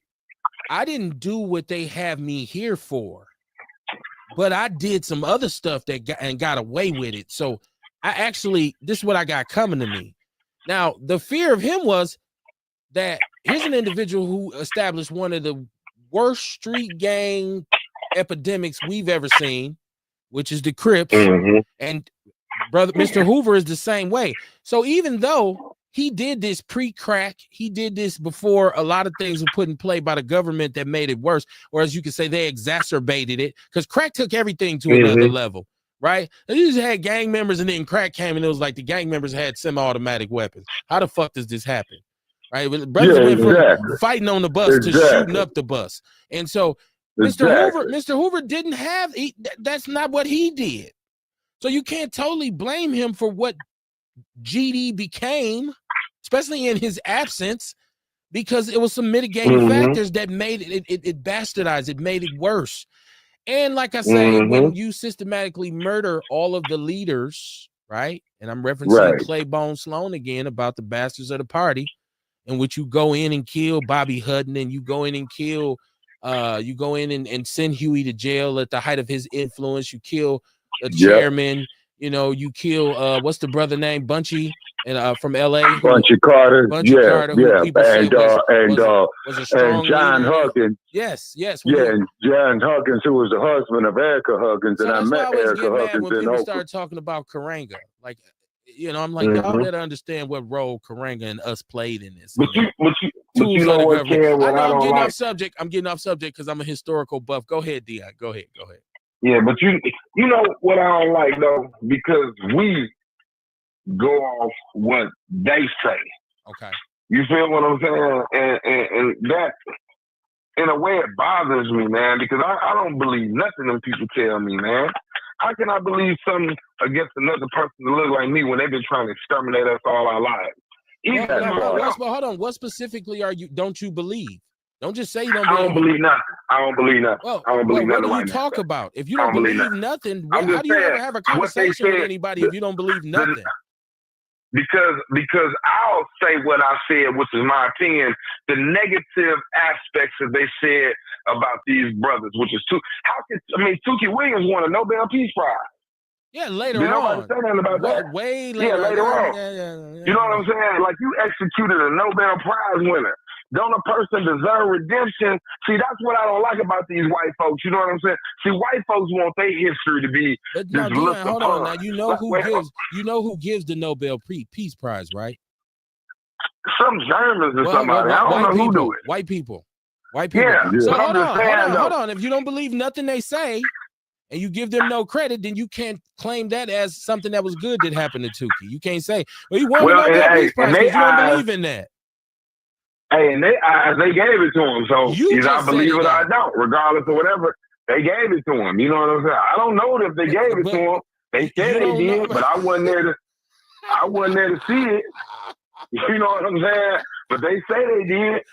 But my whole thing is, even when they said they did, you don't believe them because you don't believe nothing nobody said. Hey, that's what they say they did. My whole thing be with them. You know what I'm saying? Like, nah, for real though. See, we listen, okay, whatever it is. But my whole thing with them though is that they try to whitewash and make it seem like the atrocities that they committed never occurred. You know, like I was watching somebody. Because I be on Instagram. Not Instagram, X, which is Twitter. And then they was talking about somebody that was doing something. And I said, you motherfuckers came over here and stole the whole country, see? You understand what I'm saying? Like, But what? Like, that's ain't that deflection though? Because listen, no, hold on, wait a minute. Listen, listen at what I'm saying. Now I know my best friend is from South Central California. He's from Los Angeles, right? And he grew up in a Crip neighborhood. He was very closely associated with the Rolling 60s Crips. And if you talk to somebody who lived in a neighborhood that was dominated by Crips or Bloods, and they tell you some of the atrocities committed by these brothers and sisters, right, on their own people, it happened. Now, once again, if I say, well, it is bad that Stanley Williams started the Crips, because look what it did, is a scourge upon our people. You say, but the white man stole the country. That's deflection. Let's talk about us. Let's talk about how we can correct, because we still got these issues in our community. We'll never get to the problem at hand because all we doing is deflecting. Now we're going to blame somebody else who's going to blame somebody else who's going to blame somebody else, instead of saying, well, we need to go in here right now is deflate the mentality that these gangs created in our neighborhood, because they were a scourge in our neighborhood. They were empowered by I'm going to look at it like this. I'm going to blame, this is what I'm going to blame, right? And this is how I feel about it. If you know anything about gangs, organizations, because that's what I'm going to use that terminology. From the Vice Lords to the Black Peace Stones to the Crips and a lot of them. Do you know a lot of them was federally funded? I know the Vice Lords were. I know the Vice Lords. That's the difference between the conservative Vice Lords and the almighty Vice Lords, is that the conservatives one who went along with the political agenda in which they were funded in Chicago. Now, I do know that. Listen, Vice Lords, all Vice Lords say almighty. Black Stones say all is well. You see a stone, what up, Mo? All is well. Vice Lords say almighty. From the conservatives, travelers, insanes, unknowns, Spanish, mafias, undertakers, all of them. You understand what I'm saying? Conservative, though. So, they're not all conservative. They don't all say almighty conservative. You heard me say, you got conservatives, you got travelers, you got insanes, I know all of this. You know what I'm saying? So, but my whole thing was that a lot of those organizations that we're speaking of, even from the Latin Kings, were federally funded with the federal, because they started off as branches to help protect their neighborhood. You know what I'm saying? So we don't talk about like the China City Royals and the Irish gangs that polluted the north side of Chicago, Bridge, where Mayor Daley live at. But we're just solely focused on Woodline area. Now? Why are we referencing something that happened 80 years ago instead of talking about what just happened here over the weekend with 4 people being murdered in one day? I love the historical context too. And it's fun. Let's talk about it. But you know what, though? That thing about it, when people get murdered. Every time we try to address our community, the issues in our community, somebody want to bring some old shit up. I want to talk about right Kim, now. I want to ask you a question. What can you do if 4 individual, we're going to say not 4, we're going to multiply by 2. If 8 individual motherfuckers have beef, is not organized, what can you do? What you do is you look at that. What you do is you look at the economic conditions in that community. So you can't, wait a minute. You can't solve a problem unless you go to the root of it. You can arrest everybody you want. All that shit is economic, though. Some of that shit be personal. I guarantee you, if you look at the perpetrators in this situation, there's some poverty, there's some trauma, there's some abuse. These aren't kids who came from Brown Deer I don't want to use Brown Deer because that's not necessarily the standard it once was. But these aren't kids who come from affluent communities that just run up on somebody and shoot both of them. And we all know this. More often than not, these are children who come from the pits, what they call them, the trenches. These situations, these conditions create these animals. Somebody who grows up hungry, somebody who grows up abused, somebody who grows up not nourished, not taught to love themselves, not to love anything, but just to survive at all costs, is more than likely going to be a predator in their own community. So poverty has a direct connection to that, because if you don't if you ain't poor, this is what a lot of times happens. If I got a little money and my son shows that he got issues early on, guess what I do? I get him some therapy. I get him a therapist. I take him to all kinds of doctors. I come in and say, man, I got to provide an environment. It doesn't always work, but it increases the chances that he won't be left behind. How many rich people you know that's out there robbing and stealing? Or their children. Right. That's the answer. There you go right there. So when I say only poor people rob and steal. Look at the that's one Menendez case. case. That's one case. That's one. Now let's look at. Come on, but see, the thing about it, we don't know every time a white boy go out here to come from a fluent family, they go out here, break somebody's house, kill his grandmama, kill his next door neighbor. Because and wait, hold on, let me finish. Because a lot of times when they be out here talking about this, a black person, first of all, their voice level goes up. And they become more passionate because it becomes let me prove that I'm right. And it's like, if I speak louder, I'm right. Right? That's not the case. The facts are the facts. You can say the Menendez brothers. Okay, they're the exception to the rule. We believe in the 100% rule on Outlaw Radio, which means there's nothing 100% true about no group of people. So I'm not going to say all rich kids turn out great. That's not what I'm saying. I'm saying the more affluent you are, the better chances your kids have of coming up and making a positive impact on the community. Now, if you look at our community, where most of the 50% of this city, which is 44% black, live below the poverty line. So that contributes to our high levels of crime. You got to show me any urban community where they're suffering from a 50% truancy rate amongst youth, also with a low literacy rate at the same time, and no infusion of jobs, no real hope, right? Okay, cool. We all come from the hood, right?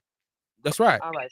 Now, how many rich niggas do we know that's out here robbing and killing?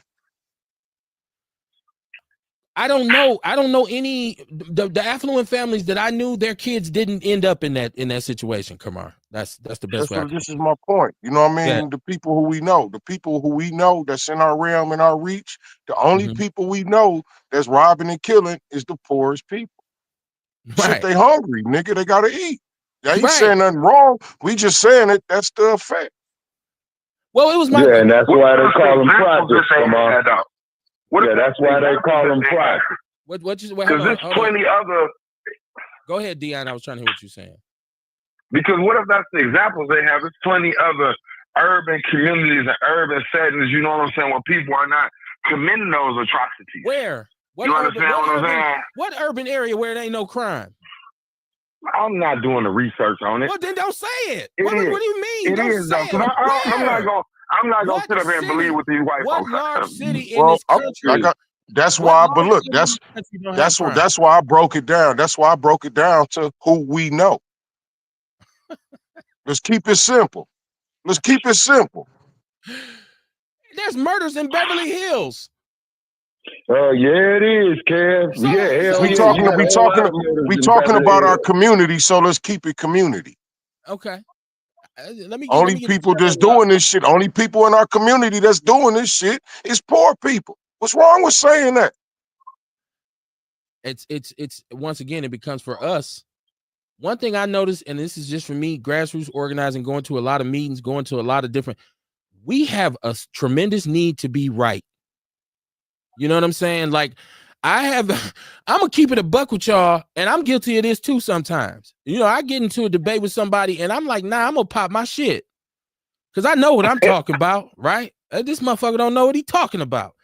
When we get together in these spaces, a lot of times it turns into a speech contest, man. I've seen brothers go so far as to bring in drums and spears and shields. Like, I'm like, yo, that's not what we hear about. Like, that's cool, but this ain't Culture Fest. I'm Azibaka Mufaka, and I represent the Mufeli and the Haley tribe. Bro, we here to talk about somebody losing their alcohol permit.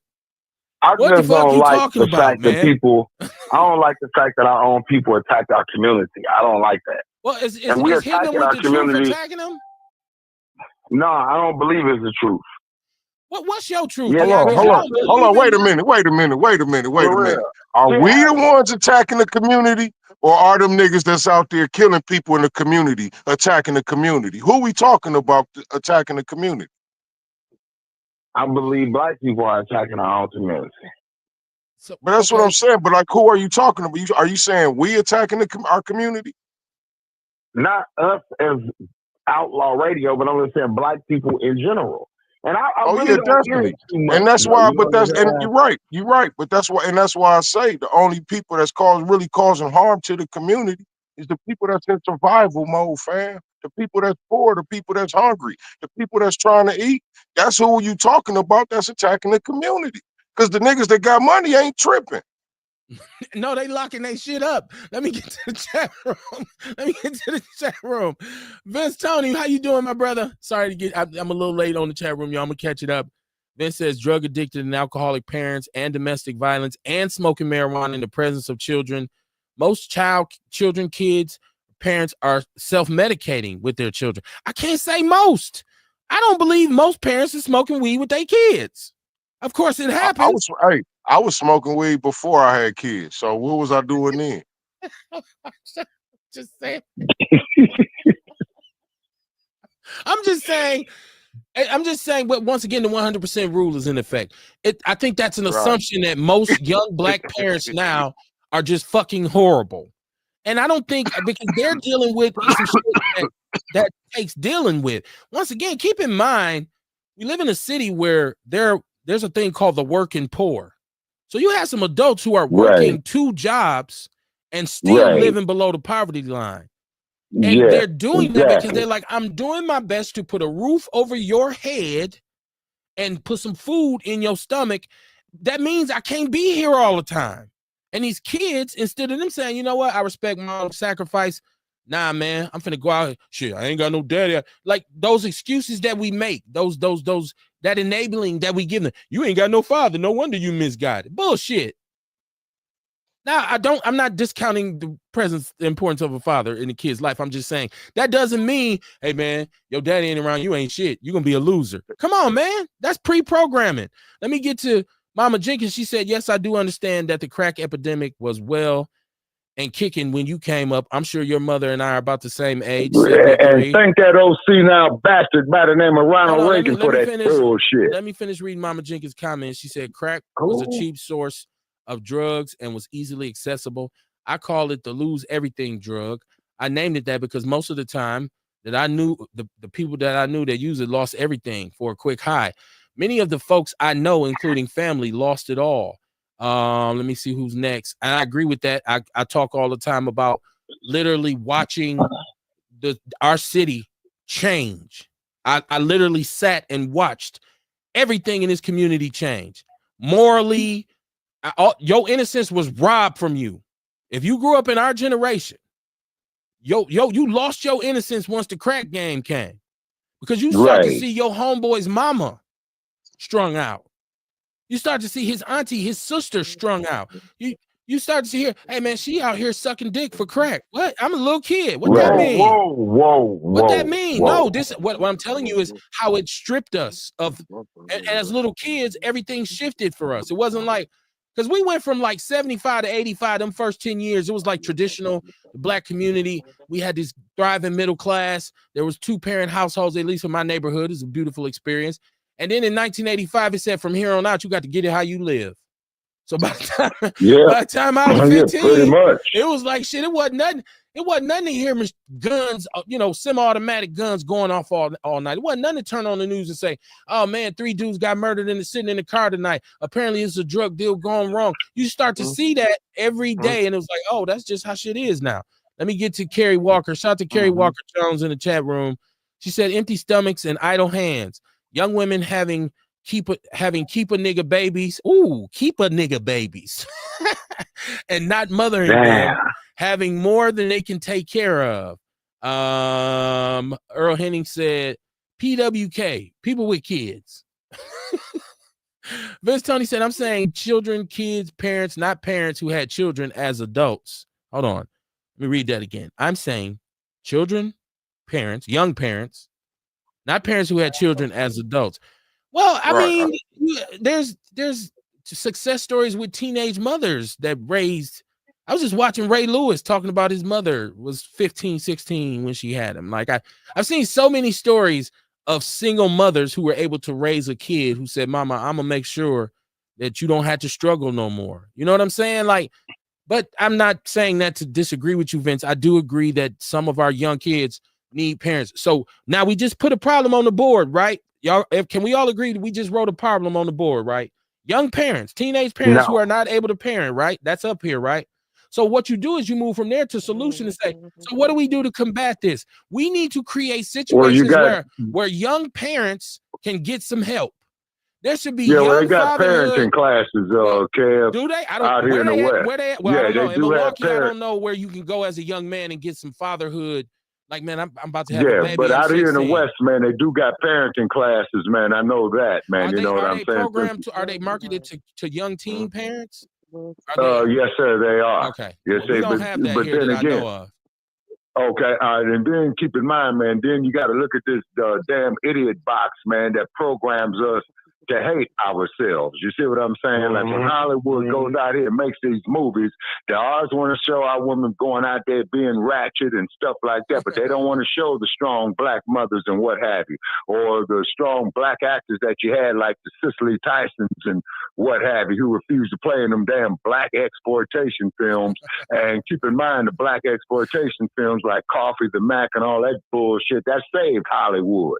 You see what I mean? And then keep in mind that Hollywood has its own sinister plots and plans as well, too, and all these initiations and shit, like this bullshit going on there with P. Diddy.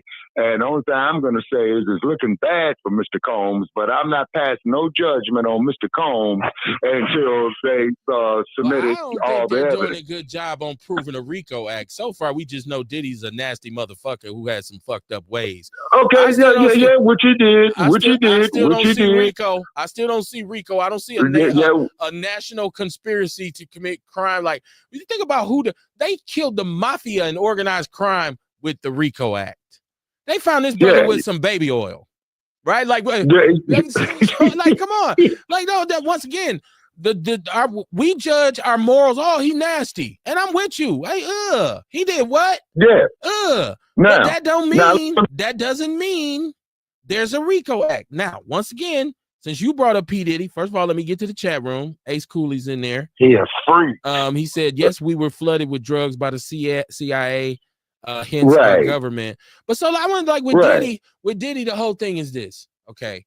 I keep hearing the people that have the worst accusations, that make the worst accusations. Those are the people who were totally dependent and benefiting from being around him. This latest young white girl who just got murdered on a cross-examination. It sounded good when he raped me and he had me hold me against my will. And then they pull out her cell phone records. She hitting this brother every holiday and 2 times on Sunday. I love you so much. You are the greatest person ever. And they're asking her, if he raped you 5 years ago, how are you now saying to him, you are the greatest person. I love you. We have so many happy memories. She said it's psychological. I was brainwashed. That ain't no goddamn RICO Act. Lousy, dirty, filthy, white cunt bitch. Well, see, man, I'm going to say this here, Kevin, and then I'm going to let you all go. Look, man, it takes 6 guys to carry a man to his grave, and it only takes 1 woman to put him there. You see what I mean? And then the worst goddamn thing that a woman could ever do is to falsely accuse a man of a sex crime. Now, when these women go out here, man, falsely accusing him, oh, well, he did this, he did that, and all that, and then when they find out that he did not, then that broad needs to go in there and do his goddamn time, man, because, see, that's a hell of a thing to accuse the man of. You see what I mean? And then, not to mention the fact, you will get these women, particularly out there in Hollywood land, to go out there, prostitute themselves and what have you, and then go down there and suck a million motherfuckers off, you know what I'm saying? That's recorded on film, and then don't get the contract. Oh, now he raped me and all that shit, man. Hollywood is full of that bullshit. I grew up in that goddamn city of Los Angeles. Huh? They putting the dicks in their mouth. Man, all that, man, Hollywood is crazy, man. Deion, don't encourage that. You go, come on, Deion, you putting your dick in your mouth. Yeah, man, all that shit, man. Hollywood is crazy, man. It's insane inside. Oh, yeah, Shabaka, let me ask you this, Shabaka, before you go. Let me ask you. Said you're trying to monetize again. Are you reuniting with your mans them, or how you doing this? Okay, what we're doing, man, is that we're trying to work on it, man. We're trying to put some kinks out. We're trying to iron out some kinks. You see what I mean? And then keep in mind, and do, if I may say, on your platform, Kev, they tore down my original like page of Shabaka's Black Experienced Enhanced, so I rebuilt it. So I'm asking everybody to go like that page as well, too. So what we're doing is man. We're monitoring it with a fine-tooth comb, you know what I mean? And what we're going to do is we're going to start speaking in some code that I'll talk to you about privately. You see what I mean? So we need to have our own code again, such as swing low, sweet cherry-o, like coming to take me home. That day is when Sister Harriet was letting people know I'm getting ready to start this railroad. And once you get on this railroad, they ain't turning back. So, and you can imagine all kinds. What's the platform? Huh? What's the platform? Okay, okay, it's still Shabaka's Black Experience Enhanced. Now, the way you could tell that you're on the right page, it has a picture of LA City Hall on it, which is a tall white building. So that's how you know that you're on the right page. You say, and already I'm getting some trolls, man, you know, it's because where the trolls come in, man, from these white folks is Muhammad Ali versus Rocky Marciano. So I'm deleting and blocking those individuals because they're there, you know, to start shit, to get the down again. So that tells me one thing, that we're getting somewhere. Well, you see what I mean? Because if your man's is involved, I can't really promote it. Like I understand that. I understand that and recognize. I was about to say what it is. I was about to ask, can I like your page? But I don't. No, because I rock with you the long way, but your man was just mad disrespectful with us, and I don't take kindly to no disrespect or being disrespectful. I understand and recognize that there, Dr. Barnes, because, you know, him and I have got into it a few times, you see. So like I said, man, is that I'm kind of like rebuilding. So it's kind of like I got hit by an earthquake, man, a 7.5, which is total devastation.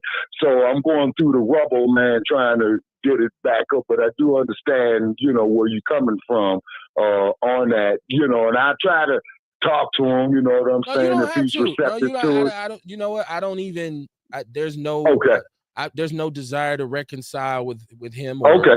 Like, I don't. Okay, I respect that. Because like I said, I rock with you. You and I have spoken several times off the air, and so you know. All that. Yeah, and then Kev, you and I, and one thing about you and I, Kev, when we disagree, we do disagree agreeably. You see what I'm saying? No doubt.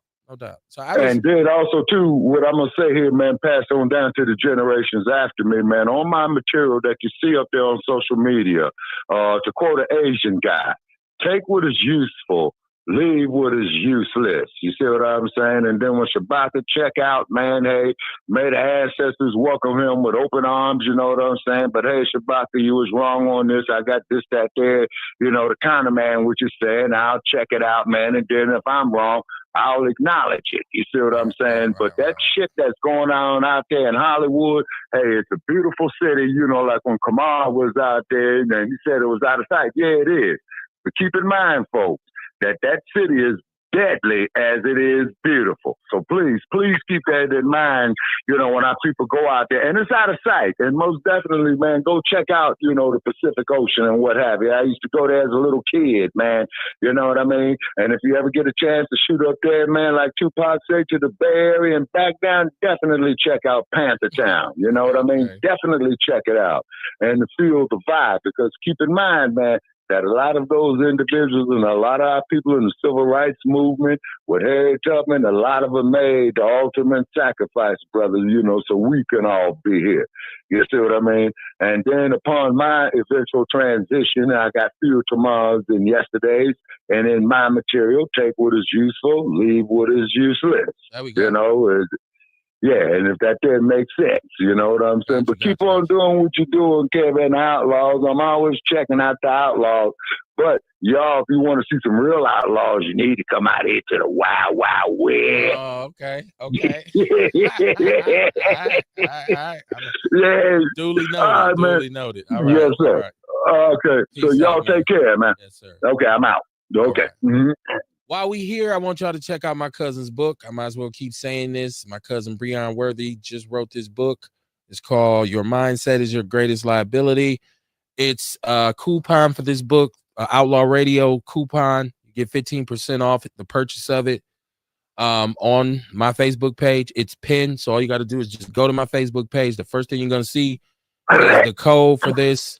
It is a great book. It is about what we learned, what we took in as youngsters, as young men, how some of it was so bad and so counterproductive that you almost had to break yourself down and reprogram yourself.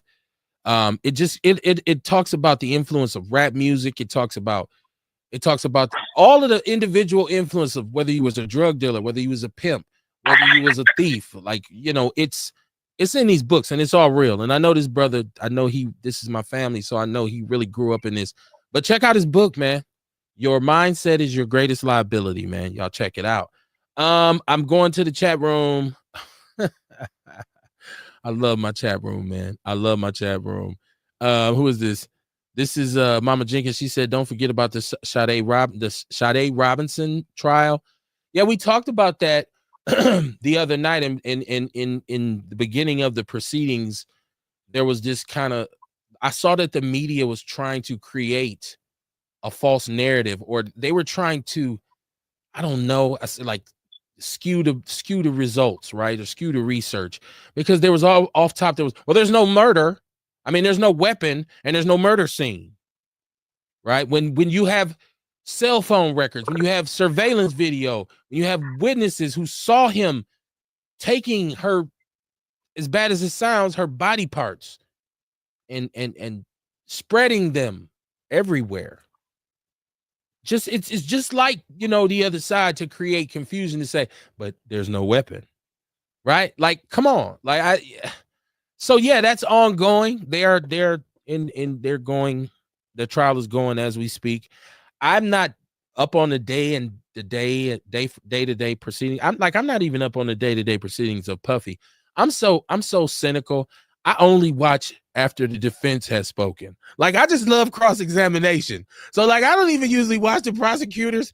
I feel like the truth comes out when you under cross-examination. That's when you get, now you said you bought the beer, right? I bought the beer. At what time did you buy the beer? You know you're fucked up, don't you? Like, I love cross-examination, man. Let me see. If y'all got any more information about the sister, man, the young sister who lost her life in that trial, Sadie Robinson, because we talked about it last week. I felt like we kind of addressed all of the nuances that we knew. This has been something that, and I noticed this is a common denominator anytime there's a white defendant. It's tight-lipped. Not a whole lot of shit that, you know, you got to really dig to learn the details. If this is a brother, his whole life story would have been on the air, you know, the next day. He killed his gerbil when he was 5. The little boy, on the real, when the little boy fell in the gorilla cage, they talk about his daddy. His daddy ain't had shit to do with it. Like, what the fuck? On the real. White people, you just don't know. Listen, once again, it's a conversation that we have, because I think sometimes what people think they hate white people. I don't believe no black person truly hates all white people. I don't believe that. Because we all need, we all need to deal with them in some capacity. So if you hate somebody, you on their ass 24/7. You ain't fucking with them. You ain't talking to them. You ain't working with them. You ain't living by them. Because that's what they do to us, and they hate us. But the average black person can't live like that. You're going to have to pay something. No, but if I had the money, I would isolate myself. No, until you need some food, or until you need some clean water, until you need your trunk fixed. There's no way around a black person in this country dealing with white people. So you might hate them, might not like them, but you damn sure going to have to deal with them. That's like a mosquito. You hate them motherfuckers. No matter how you try to put off on and not get bit, they still gonna bite your ass. So you know, hey, you deal with them and you move on. I don't have to pay the mosquito to keep my lights on. There's a difference. Like, you know what I mean? Like, technically, you really probably don't need no lights. You get you some solar shit. Yeah, well, you're gonna have to. I don't know no black contractors who do solar panels. You know, son? Get you a Migo. Get you a motherfucking Migo. You're gonna have to get he's gonna have to get a permit from them. He's gonna buy his tools from them. It's unavoidable. You have to deal with them. You ain't never lied. I agree with you. You ain't never lied. Ain't no way around them. And right now, the Mexican y'all seeing that the Mexican Latino support for Trump allegedly is through the roof right now. I don't understand why. Maybe that was just clickbait. That's why I don't like to, if I don't really research who put it up. But it said that his approval rating for amongst Latinos had risen. Ace Cooley said Sean Carter and Sean Combs will sell you out to the untouchables in a split second. I have no pity for either one of those sorry mofos. Jay-Z is he's not involved. I don't. He was exonerated. His charges she dropped. Jay-Z. I was just bullshit. She dropped it. She's like, nah. Hold on, what you say? My bad. My bad, y'all. Oh, that's Sean Carter. No, I wasn't talking about him.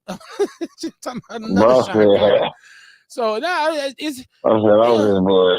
he said Jay-Z will sell us out. How is it? Because he works with the NFL after he initially was hollering about take a knee. So we're gonna be mad at him. Let's be mad at him for what we should be mad at him for. He backslid. He was supporting Colin Kaepernick, and then the NFL said, "You want a job?" He said, "Yes." Now what has he done? He's given us rap music at halftime of the Super Bowl. And once again, I'm not going to speak on his philanthropic efforts because I'm pretty sure, and I've seen spaces and places where he's donated in his hometown, his charitable giving. He has funds and, different funds set up for different things.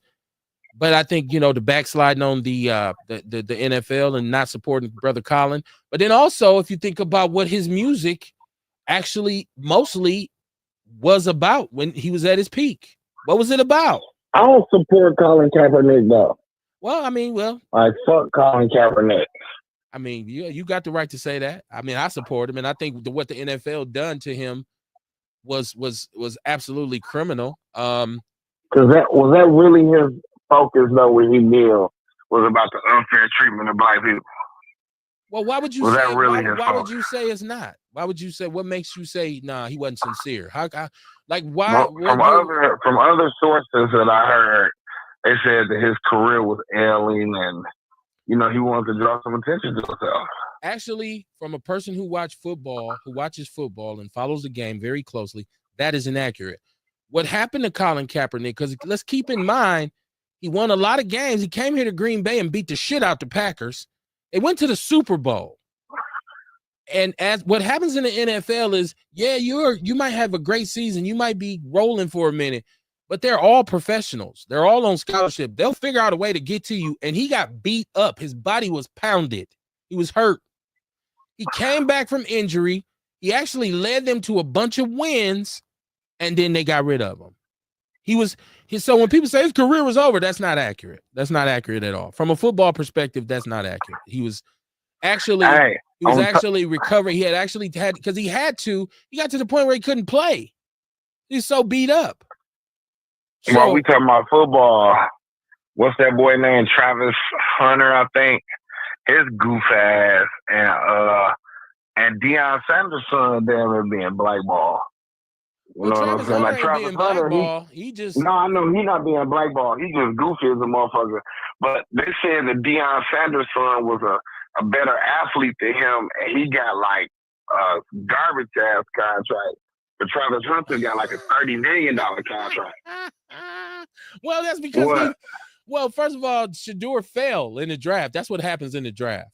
See, in the NFL, in the NFL, your rookie money, your first deal is directly related to where you went in the draft. That's why they say he lost $36 million because he got a $4 million contract, but he was a 4th or 5th round pick. If he was a 1st round pick, he would have gotten at least, because there's contractually, there's minimals. There's maximum and there's minimals. So he would have got a max rookie contract, would have put him in line to get $30 million because he was a 1st round pick. That's the way the NFL, that's how they compensate their players. It's archaic, but let's be honest. If you're drafted in the 4th or the 5th round, what it says about your talent is you're not top notch. You're not franchise changing. You're not a game-changing player, or else you'd have been drafted in the 1st, because that's who. And it doesn't work out like that, because drafting individuals and thinking that you can predict what's going to happen is an inaccurate science. The NFL misses all the time. Brock Purdy, who plays for the San Francisco 49ers right now, was the last pick in the draft. He was the last pick in the draft. He came there upended 2 for early round picks, right? Now, what happened was, since he won and since he proved his point, proved that he could play, guess what his second deal, once he got off his rookie deal, he's making $30 million a year right now. So as Shador gets an opportunity, he has to earn it because this is the league. If he gets an opportunity and he goes out there and he performs and he wins games, 2 years from now, he'll get, look at Jordan Love. Jordan Love had that one good year here in Green Bay. They gave him buku dollars, right? So, but Travis Hunter is different. I want to talk about Travis Hunter. Let me catch the chat room. Earl Henning is laughing when Shabaka said a million dicks in their mouth. Or who said that? A million dicks in their mouth. Shabaka, man. Said a million dicks. You said don't hype him up, Dion. No, I was like, yeah, some dicks. They putting dicks in their mouth. You in the background and shit. Ace said, "Who is this brother you talking to?" I'm looking for his page. His name is Shabaka Sankor. Shabaka Sankor. You should be able to find it. He's still in the chat room. So Shabaka, put your page up in the chat room so Ace can find your page. Earl Henning said they're sellouts. Mama Jenkins said, Dion, I love you, but go to bed and get some rest. Wake up fresh. On the real, y'all know I got to go to that funky ass job I hate in the morning. I hate that motherfucker. You hated it this much today. I seen you smiling with your music playing while you're driving down the street. No. That's an old one. That's old. Okay. I was in my semi truck. I just put that on Facebook. No, I want to go take that test for the MPS. Hopefully I pass though. Hopefully. But if not, though, I know what to expect next time, though, because they do, because I thought it was going to be like the building helper test where they ask you, like, if a coworker is sleeping and he's constantly sleeping every day, what do you do? Do you just let him keep sleeping? Do you confront him and say, hey, you're going to get it? You know, but no, it had a few questions about the boiler on there. So, I mean, they said if you fail, you get to take it to 6 more months. So that's cool, though. You know what I'm saying? Because then I'll just start studying again and I'll just go up in there and ace that shit. But in the meantime, though, you know what I'm saying? I mean, shit, you know, it is what it is. And motherfuckers still, I got to take care of these babies over here, these dogs, and take these trips. I'm probably going to take me a little mini vacation for the 4th of July. I don't know where I'm going to go, though, but the white man been holding me down, though, so I'm going to go somewhere where he can't hold me down. Yeah, go to Mars, because that's the only, and then there's going to be some green people. It's going to be some green people on your ass. It ain't going to happen, bro. I'm sorry. Like, go to Africa and watch it be some other black people on your ass. Like, it just never stops. It's sooner or later, you got to stick your flag in the ground and say, I'm fighting. Ain't no more running. Ain't no more hiding. I'm taking on all comers. And we go until it's gone. So, yeah, that's kind of that. Shabaka said, I believe they're trying to get Colin the coach at the collegiate level. Colin's girlfriend said he's still working out. He said he still believes he's coming back. He ain't played in 10 years. You know, he's a footballer. He could have played in the XFL or go over. Why he didn't just go right? Why you didn't go to Canada? Like, you know, that's how you know it was some bullshit. The garbage ass dude. Well, no, I think I kind of understand him saying, well, I didn't do anything to be demoted. Like, I should get a right to go back. But, you know, when the train maybe it was about when he took the money. That settlement. Maybe it was. Maybe that was in a settlement. You can't play no more pro football. Well, it's certainly insinuated, right? That's what it seemed like. Right. Yeah.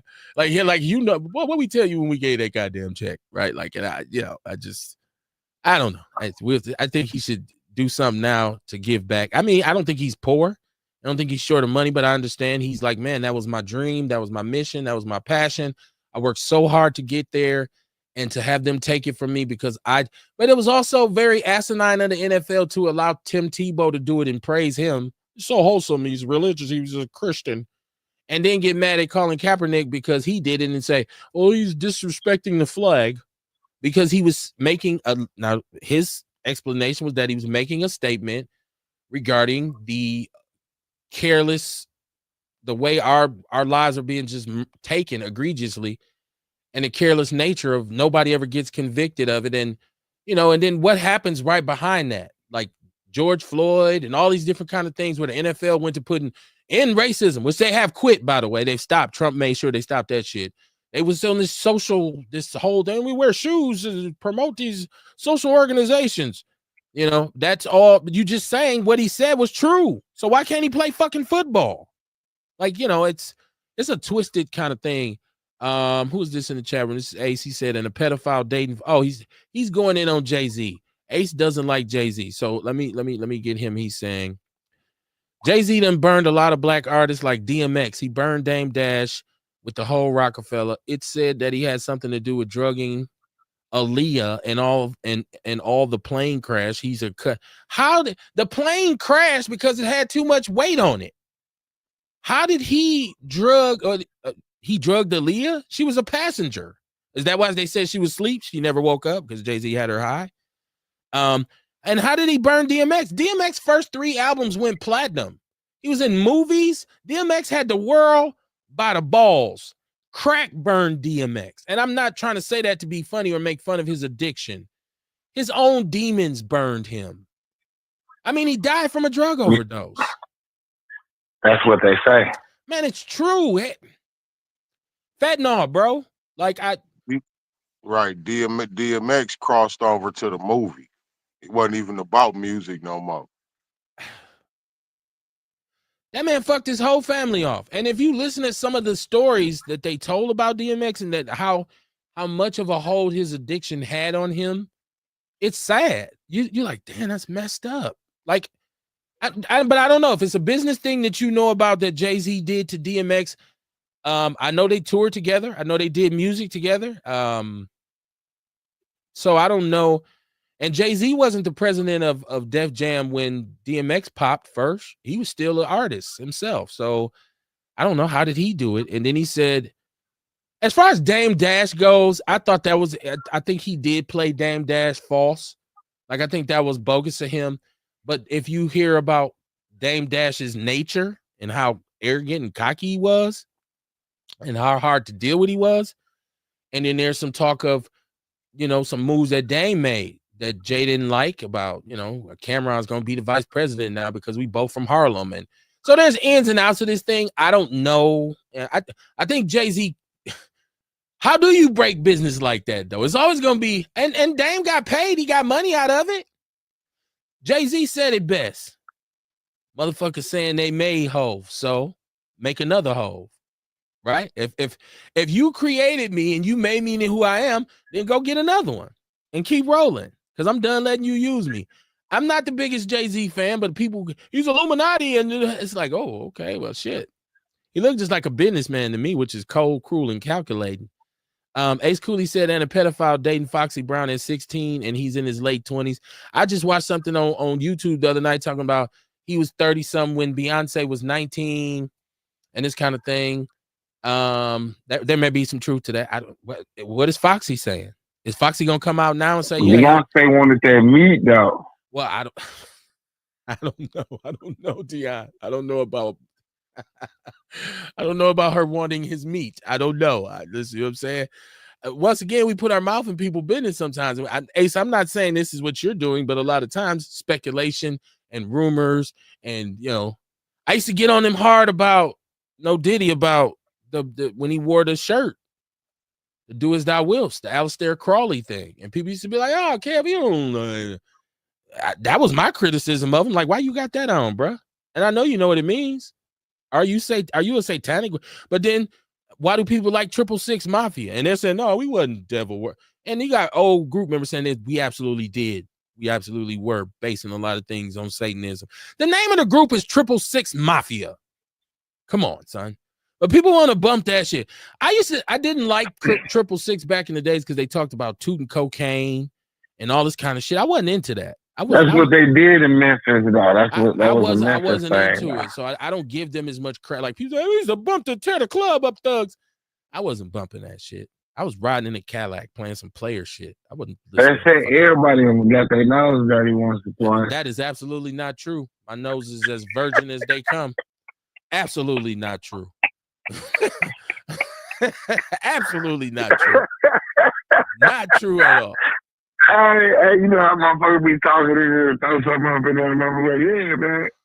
Hey, Kev said, nope, that's not true. Any person who's known me, and if you knew me at my worst when I was dipping and dabbling in that game, if you can say you saw me toot some powder, smoke some momos, or if you can say that, I'll give you $1,000 cash money.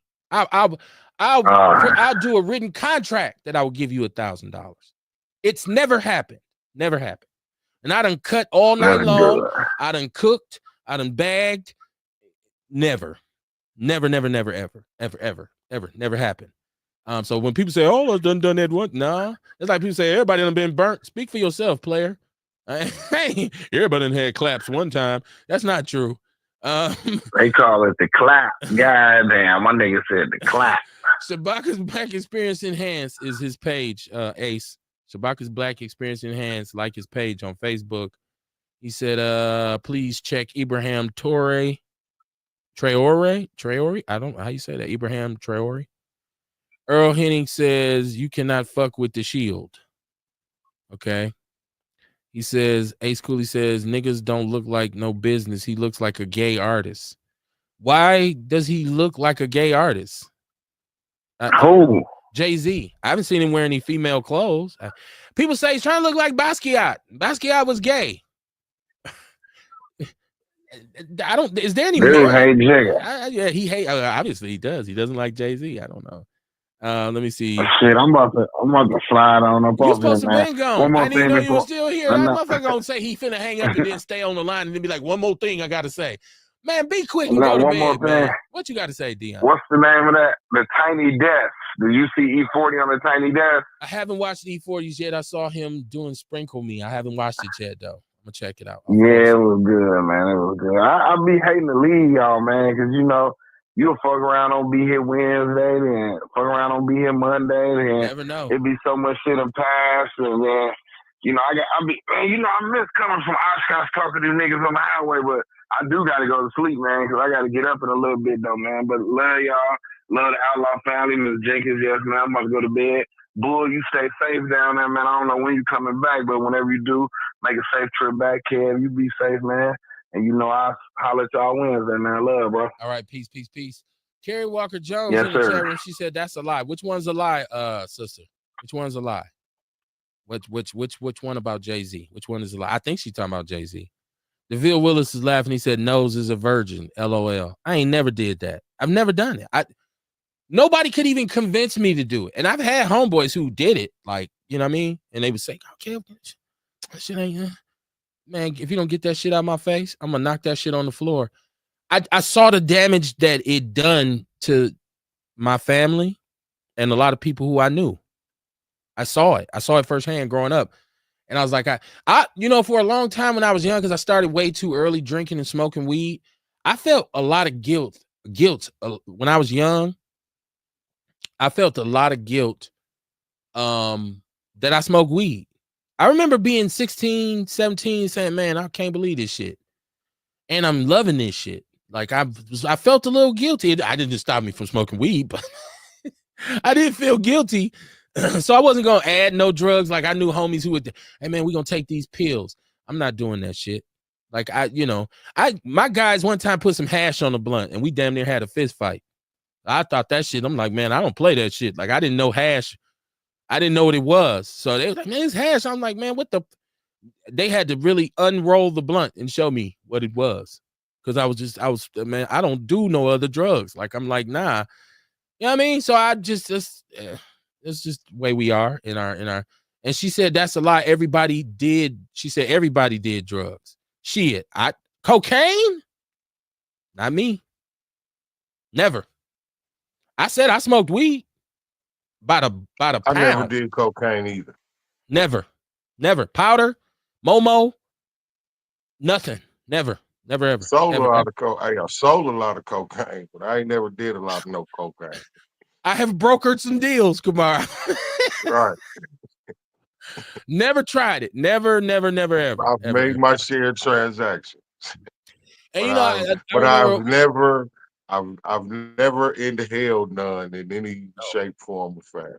Never. And I remember at one point my brother was so convinced that I was walking on the other side, right? And so I would be in the bar on Atkinson, J&J's, and my brother would pop up. Like, he would try to surprise me and catch me. And so, like, one night it's real hot. You know, back in the days, it'd be so hot in the bar that they got the door open, right, with a big-ass fan by the door. And so I'm drinking straight Old English and E&J, so I'm sweating.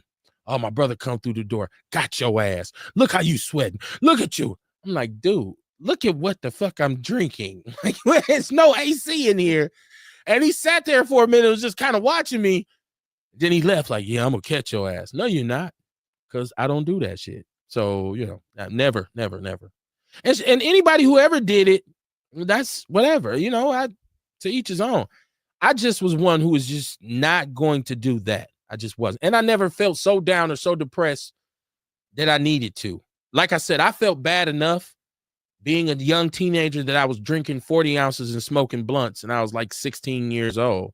I felt like, man, I'm out here tripping, man. Like wasn't nobody in my camp on that. Well, you know what? At the time, I thought nobody was. I found out later that, you know what I'm saying? Well, yeah, you know what I mean? And that's what I'm saying. You know what I mean? Yeah. Like, but those ones that wound up like that, you know what I'm saying? They wasn't never really like no hustler type of motherfucker. You know what It I'm was always saying? something there. Yeah, it was always something there that you like. I'm just talking about my camp, though. You know what I'm saying? Like, you got Yeah. all kind of stories out here. Don't get me wrong. You know what I'm saying? But I'm just saying, like, it wasn't never. We just never got down like that. We wasn't never nobody around us. Like, none of our big homies was doing that shit. Like, here, man, try this. You know what I mean? They was always doing it on their own somewhere. Or they'd tell us, no, we got something on here. You don't want this. You know what I'm saying? So it wasn't never, we never had that urge. I never had that. Yeah. I spent a lot of time over there with a lot of your partners, and I never seen that. So yeah, well, that's what I'm saying. Wasn't nobody on that. No, I never seen that at all over there. So it was just like, I know it was one individual who there was always some suspicion of. I'm not gonna say his name or nothing like that. Right. You know, but that's like you said, right. You hear stories, right? But I never seen him on that. Never. And so, but that's what I'm saying, you know. Yeah. No. She said never no. Nobody to come around like here. Damn. She said not. I'm out of here, y'all. Okay. All right, my brother. She said, "No, I meant to say everybody did drugs is a lie. LOL. No, I knew a lot of people who did and a lot of people who didn't." She said, "I meant to say everybody did drugs is a lie." That's what she meant. Everybody did them is a lie. She said she knew a lot of people who did and a lot of people who didn't. There's a lot of people. You know what? I knew some brothers who didn't drink. They wouldn't drink alcohol. Like when we would get our little bottles and whatever, they wouldn't. Nah, man, I don't drink. Come on, man, hit the 40, man. Go ahead, hit this hand, you know. Nah, man. Nah, I ain't doing that. And you know, so yeah, but I just, when it comes to the cocaine, especially how prevalent it was around us, I never did it. I could have done it if I wanted to, but I just looked at it as something. And I looked at even the people who, when I was selling it, I looked at the condition that they were in. I was like, damn, this shit got people going crazy. So, you know, Earl Henning is in the chat room. He says, I did. He said he just wanted the money. He didn't do it. He just wanted the money for it. And the only thing all in my nose was my finger. Right. You know, listen, and you know, sometimes people are victims that what you don't know can hurt you. So there may have been a lot of people who got swept up in, you know, whatever the fad or the trend of it was. Things like that happen. That's why I'm not downing anyone who's ever done it. I'm just speaking specifically for myself. It wasn't something that I was going to entertain at all. And I didn't avoid it accidentally. I purposely said, no, I'm not fucking with that shit. So I mean, it had me so paranoid. You bag up, man. You better wear gloves and get in your system. I used to have on. It's crazy, man. My life, boy, it's been crazy. Hey, we're at the end. At the end of the show, it's 10 o'clock. Once again, I have a great time. Whenever I'm able to converse with you all, man, do me a favor, share the show. Please go out and get my cousin's book, Your Mindset is Your Greatest Liability by Breon Worthy Jr., who is my family. A dope book. I'm going to be writing an official review of this book. I got it halfway done. I'm going to put it on his website. But there is a code for you. There's a coupon for you to get this book right now. And if you go to my Facebook page, my government, Kevin Barnes, and I've shared it in the People's News Network as well. But if you go to my my Facebook page, it's actually pinned at the top. And the coupon code is on there. Also a link to my cousin's website so you can go and pick up his book. Your Mindset is Your Greatest Liability. I enjoy a good read. It's cuz on the back right there. People say, is that him in the front? He look young. No, that's not him. That's him right there. Self-published, man, and a dope read. I'm halfway through it. It's been some great stories, a lot of great information about relationships and emotional maturity and a bunch of different other things that are pertinent to our conversation as Black people. We will be back Wednesday to swallow more spit and talk more shit. And I just want to say, hey, if you don't believe in something, then I feel sorry for you. I happen to believe in God, the Trinity, Father, the Son, and the Holy Spirit. I do pray. I do try my best to converse with God. And I pray for those who I care about. And I pray that our community and our people, you know what I'm saying, get some type of straightening in their lives. And I would encourage everybody to do that. I think if one of the issues we have right now is nobody believes in anything anymore. It's very uncommon to hear a Black person say they didn't believe in God when I was young. I hear it all the time now. I hear it all the time. And I don't know if you define him or her as, you know, Allah or Jehovah or whatever you got, like whatever deity that you think it is up there. That's fine. That's your personal preference. I'm one of those people who says, I'm fine with whatever you believe in. It's those people who don't believe in anything that I have an issue with. You come to me and tell me you don't believe in nothing. That's when I'm like, I don't know about this individual. Right. So in the meantime and in between time, please stay safe. Prayers to the victims of all of this dysfunctional behavior and homicide. Throw it in when you do talk to whoever you pray to, please ask for leadership, and structure and all these kinds of things that will contribute to us getting this thing on track. I can't say back on track because I don't know that we've ever really totally had it all working at the same time. I think in different parts and different periods, we may have had some pieces that would contribute to it. I don't think we've ever really gotten it to where it needs to be. So it's always something to work for. It's always something to strive for, but you got to be willing to do the work.